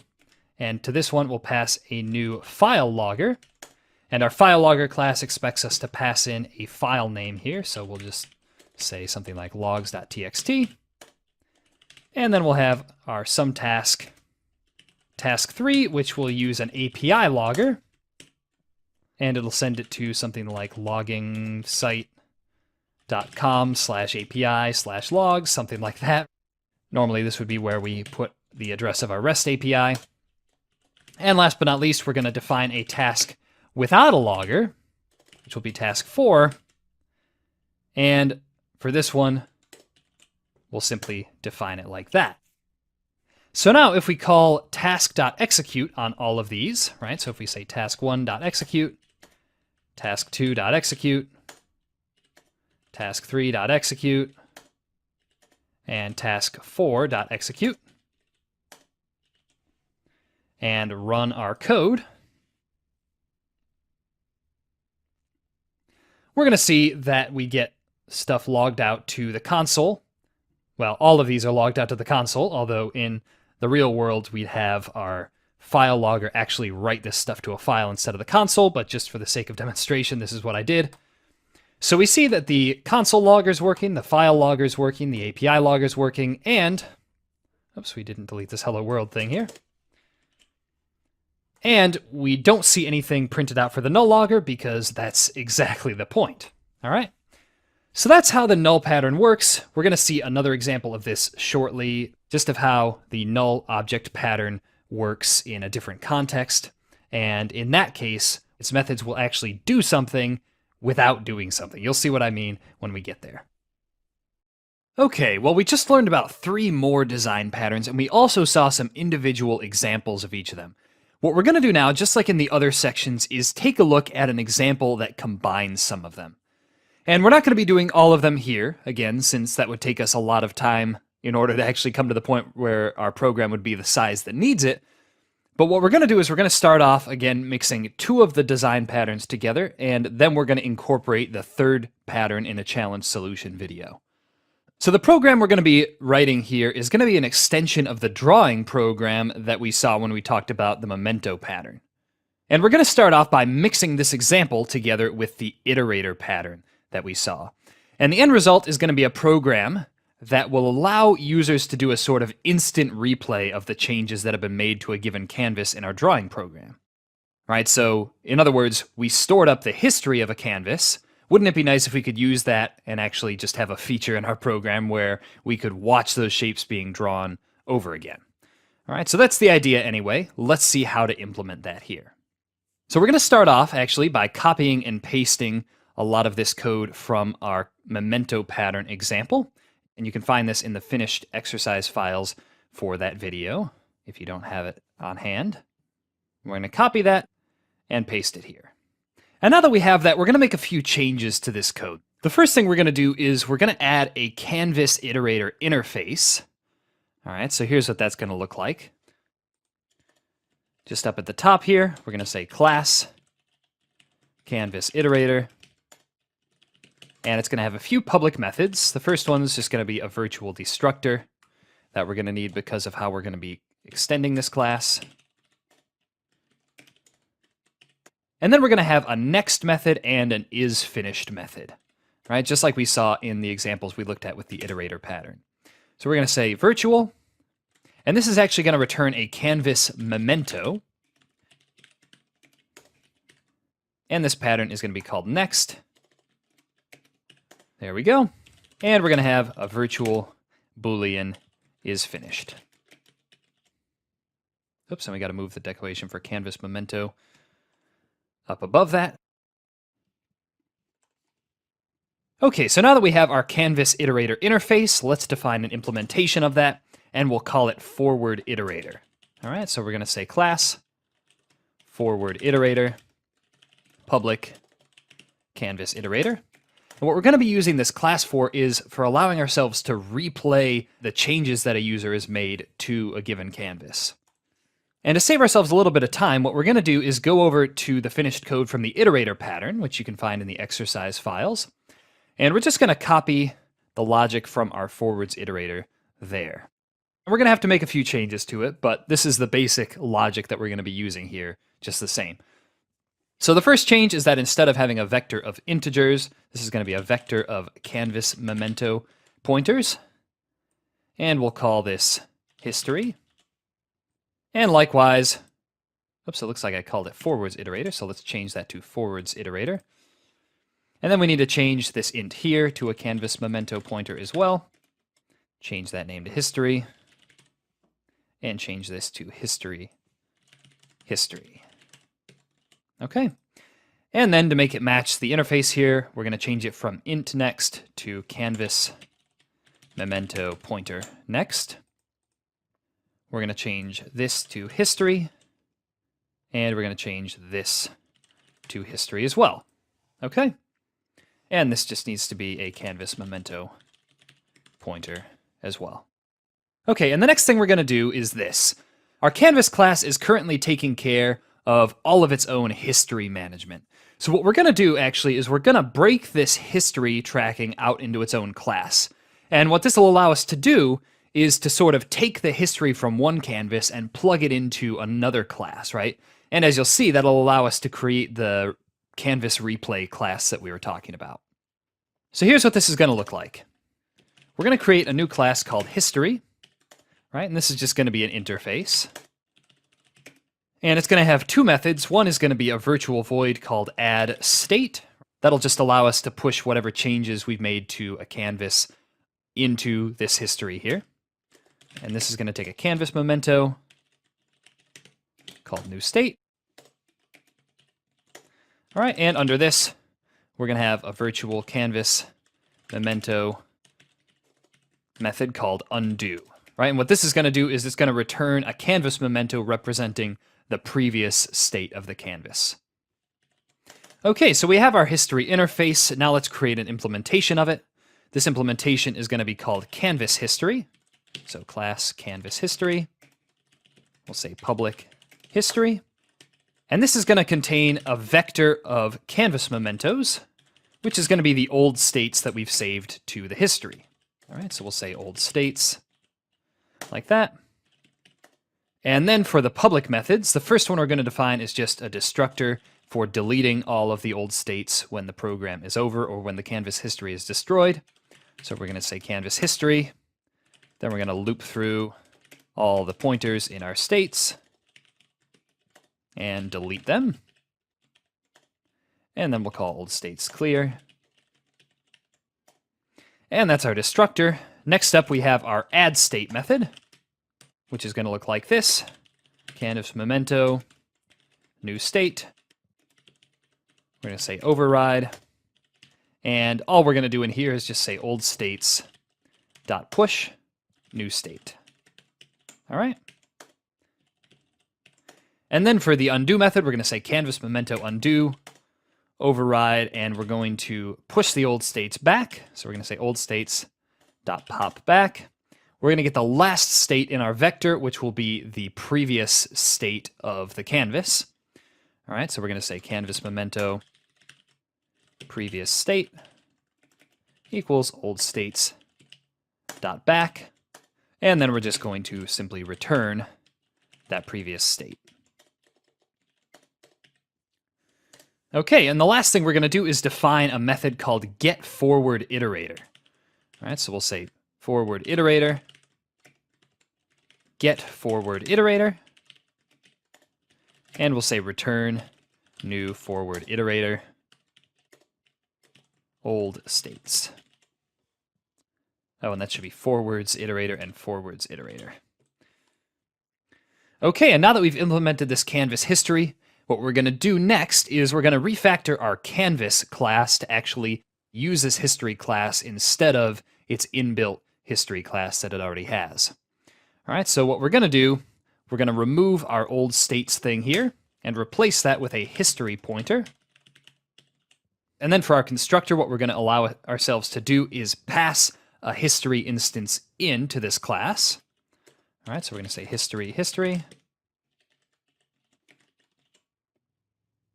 And we can remove this destructor here. Since we don't have our old states to delete here, we're doing that in our history class up above.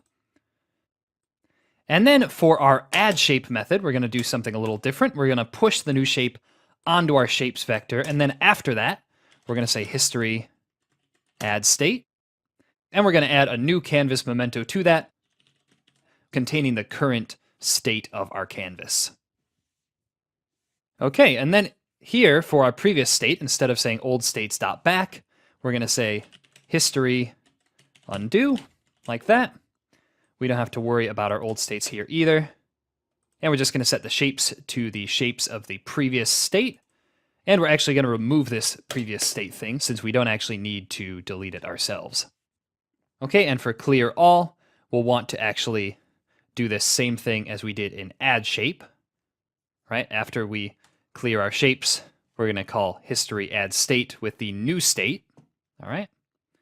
And we'll leave get shapes as is. Okay, now that we've refactored our canvas class, the last thing we're going to do is we're actually going to create this canvas replay class that will be responsible for replaying the history of another class. So as it happens, because of the work we've done with all our other classes, this is actually going to be very simple. Here's what it's going to look like. We're going to say class. We'll call this replay canvas. It's going to have a vector of strings just like a normal canvas called shapes. It's going to have a forward iterator called history iterator. It's going to have a constructor that allows us to pass the history from another canvas into it. All right, so we're going to say canvas history, history. And what we're going to do is we're going to get the iterator from this canvas history and set it on our member variable here. So we're going to say history iterator equals history get forwards iterator. Okay. After that, we're going to say void replay. This will be the method that we call to actually trigger the canvas replay. And all this is going to do is just say while the history iterator is not finished, so while history iterator is finished, we're going to get a pointer to the next state. So canvas memento next state equals history iterator next. We're going to say shapes equals next state shapes. We're going to print out the shapes, right? So we'll say cout and something like the shapes are now. And then we'll loop through all our shapes and print those out. So we'll say auto shape shapes cout, and we'll just print the shape as well as a comma after that. Okay, and then we'll print a new line just to keep things clean. Okay, so that's our replay method, and we're going to have to add this replay canvas class as a friend class to our canvas memento. So we're going to say friend class replay canvas. We're going to have to just add a forward declaration for replay canvas up here. And a semicolon after our class. And then for the client code, I'm just going to copy and paste that as I've usually done from the finished state of the exercise files for this video. Feel free to do the same. And it's going to look like this. We're going to create a new canvas history. We're going to create a new canvas with that history, right? We pass that into the constructor. And then we're going to add a few shapes to the canvas. We're going to watch the replay. We're going to create a replay canvas with the same history that we passed to our canvas here. And then we're going to call replay canvas replay, and that should print out each of the individual states from our canvas. All right, so let's run this code and see what happens. Okay, so there we have it. We see watching replay. We see the shapes are now rhombus. Shapes are now rhombus triangle square, rhombus triangle square circle. All right, so it's stepping through each state in the history of our canvas. So hopefully you've enjoyed this example. Again, it combined the iterator pattern with the memento pattern.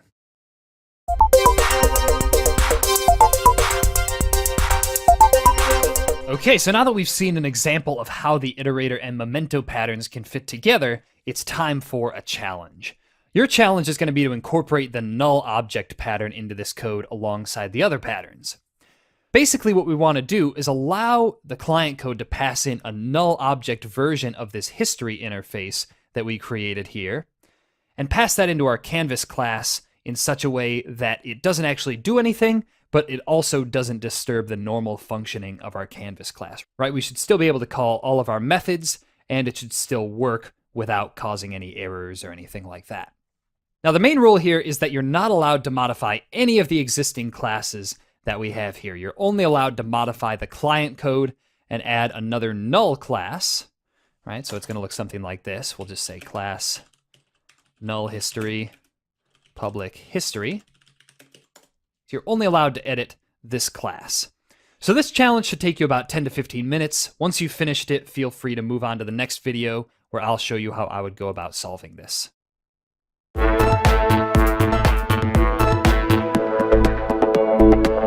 Okay, hopefully you've given the challenge a try. Now let's take a look at one possible solution. So basically what I did here with the null history was based on the idea that in order for a null history to really be believable and not disturb the normal functioning of the canvas, it has to store some sort of canvas memento so that when we call history undo in our canvas, nothing will actually happen, right? So if our null history thing just returned a null pointer for this, that would definitely disturb the normal functioning of our canvas. Let me show you what I mean by that. Basically, in order to make the null history thing work, what I did was I gave it a canvas memento member variable called state.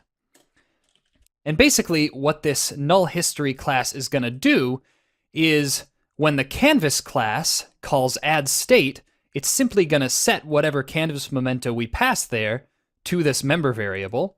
And whenever we call undo, it's just going to return this member variable. That might not make complete sense yet, so let me show you what that's going to look like. First, let's have our constructor. And inside our constructor, we're actually going to set the initial value of this state to just an empty canvas memento, just like that. And then for our add state method, that's going to look something like this. It's going to take a canvas memento pointer as an argument, new state, and it's simply going to set this state variable to that new state. All right, so state equals new state. And then for our undo method, we're going to say canvas memento undo. And we're going to say return state like that. All right, so we're simply just going to return whatever the last state was that the canvas added to our history. And that's really all we need to do to implement a null history in this state, since from the point of view of the canvas, this null history will actually do nothing. All right, so let's go down to the client code here, and we're just going to change this canvas history thing to null history. Null history. And we're passing that into the canvas. So the canvas is now using this null history as its history. All right, and we're adding some shapes here. And instead of doing the replay, what I'm going to do again is just copy and paste the finished state of the code from this video.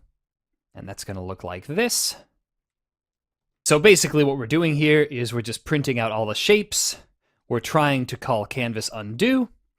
And we're printing out the shapes again to see what happens there. All right, so if we run our code, we're going to see that after adding all our shapes here, we have them all inside the canvas. We're trying to call canvas undo, and we see that after we've called that, we still have the same shapes. So essentially this null history from the point of view of our canvas is doing nothing. And one last thing I want to point out here is that the null object pattern doesn't necessarily mean that the class actually does nothing, as we've seen here, right? We've seen an example with our logger where the null object class is literally just going to have an implementation of a method with no body whatsoever, but that's not always the case, right? As we've seen here, sometimes we have to put a little bit of thought into our null objects to make it look like they're doing nothing when actually they're doing a little bit of something behind the scenes. Well, we've come to the end of this course, and we've covered quite a few topics. We covered the 12 different behavioral design patterns in C++. We learned how to apply each of them, and we saw several examples that incorporated these patterns. So now that you've completed this course, you might be wondering, Where to go next? Well, there are several things that I would recommend for you. First and foremost, I'd recommend that you immediately start practicing everything you've learned here in your own day-to-day programming. This will allow you to apply your knowledge to solve your own problems, which obviously is a very important thing.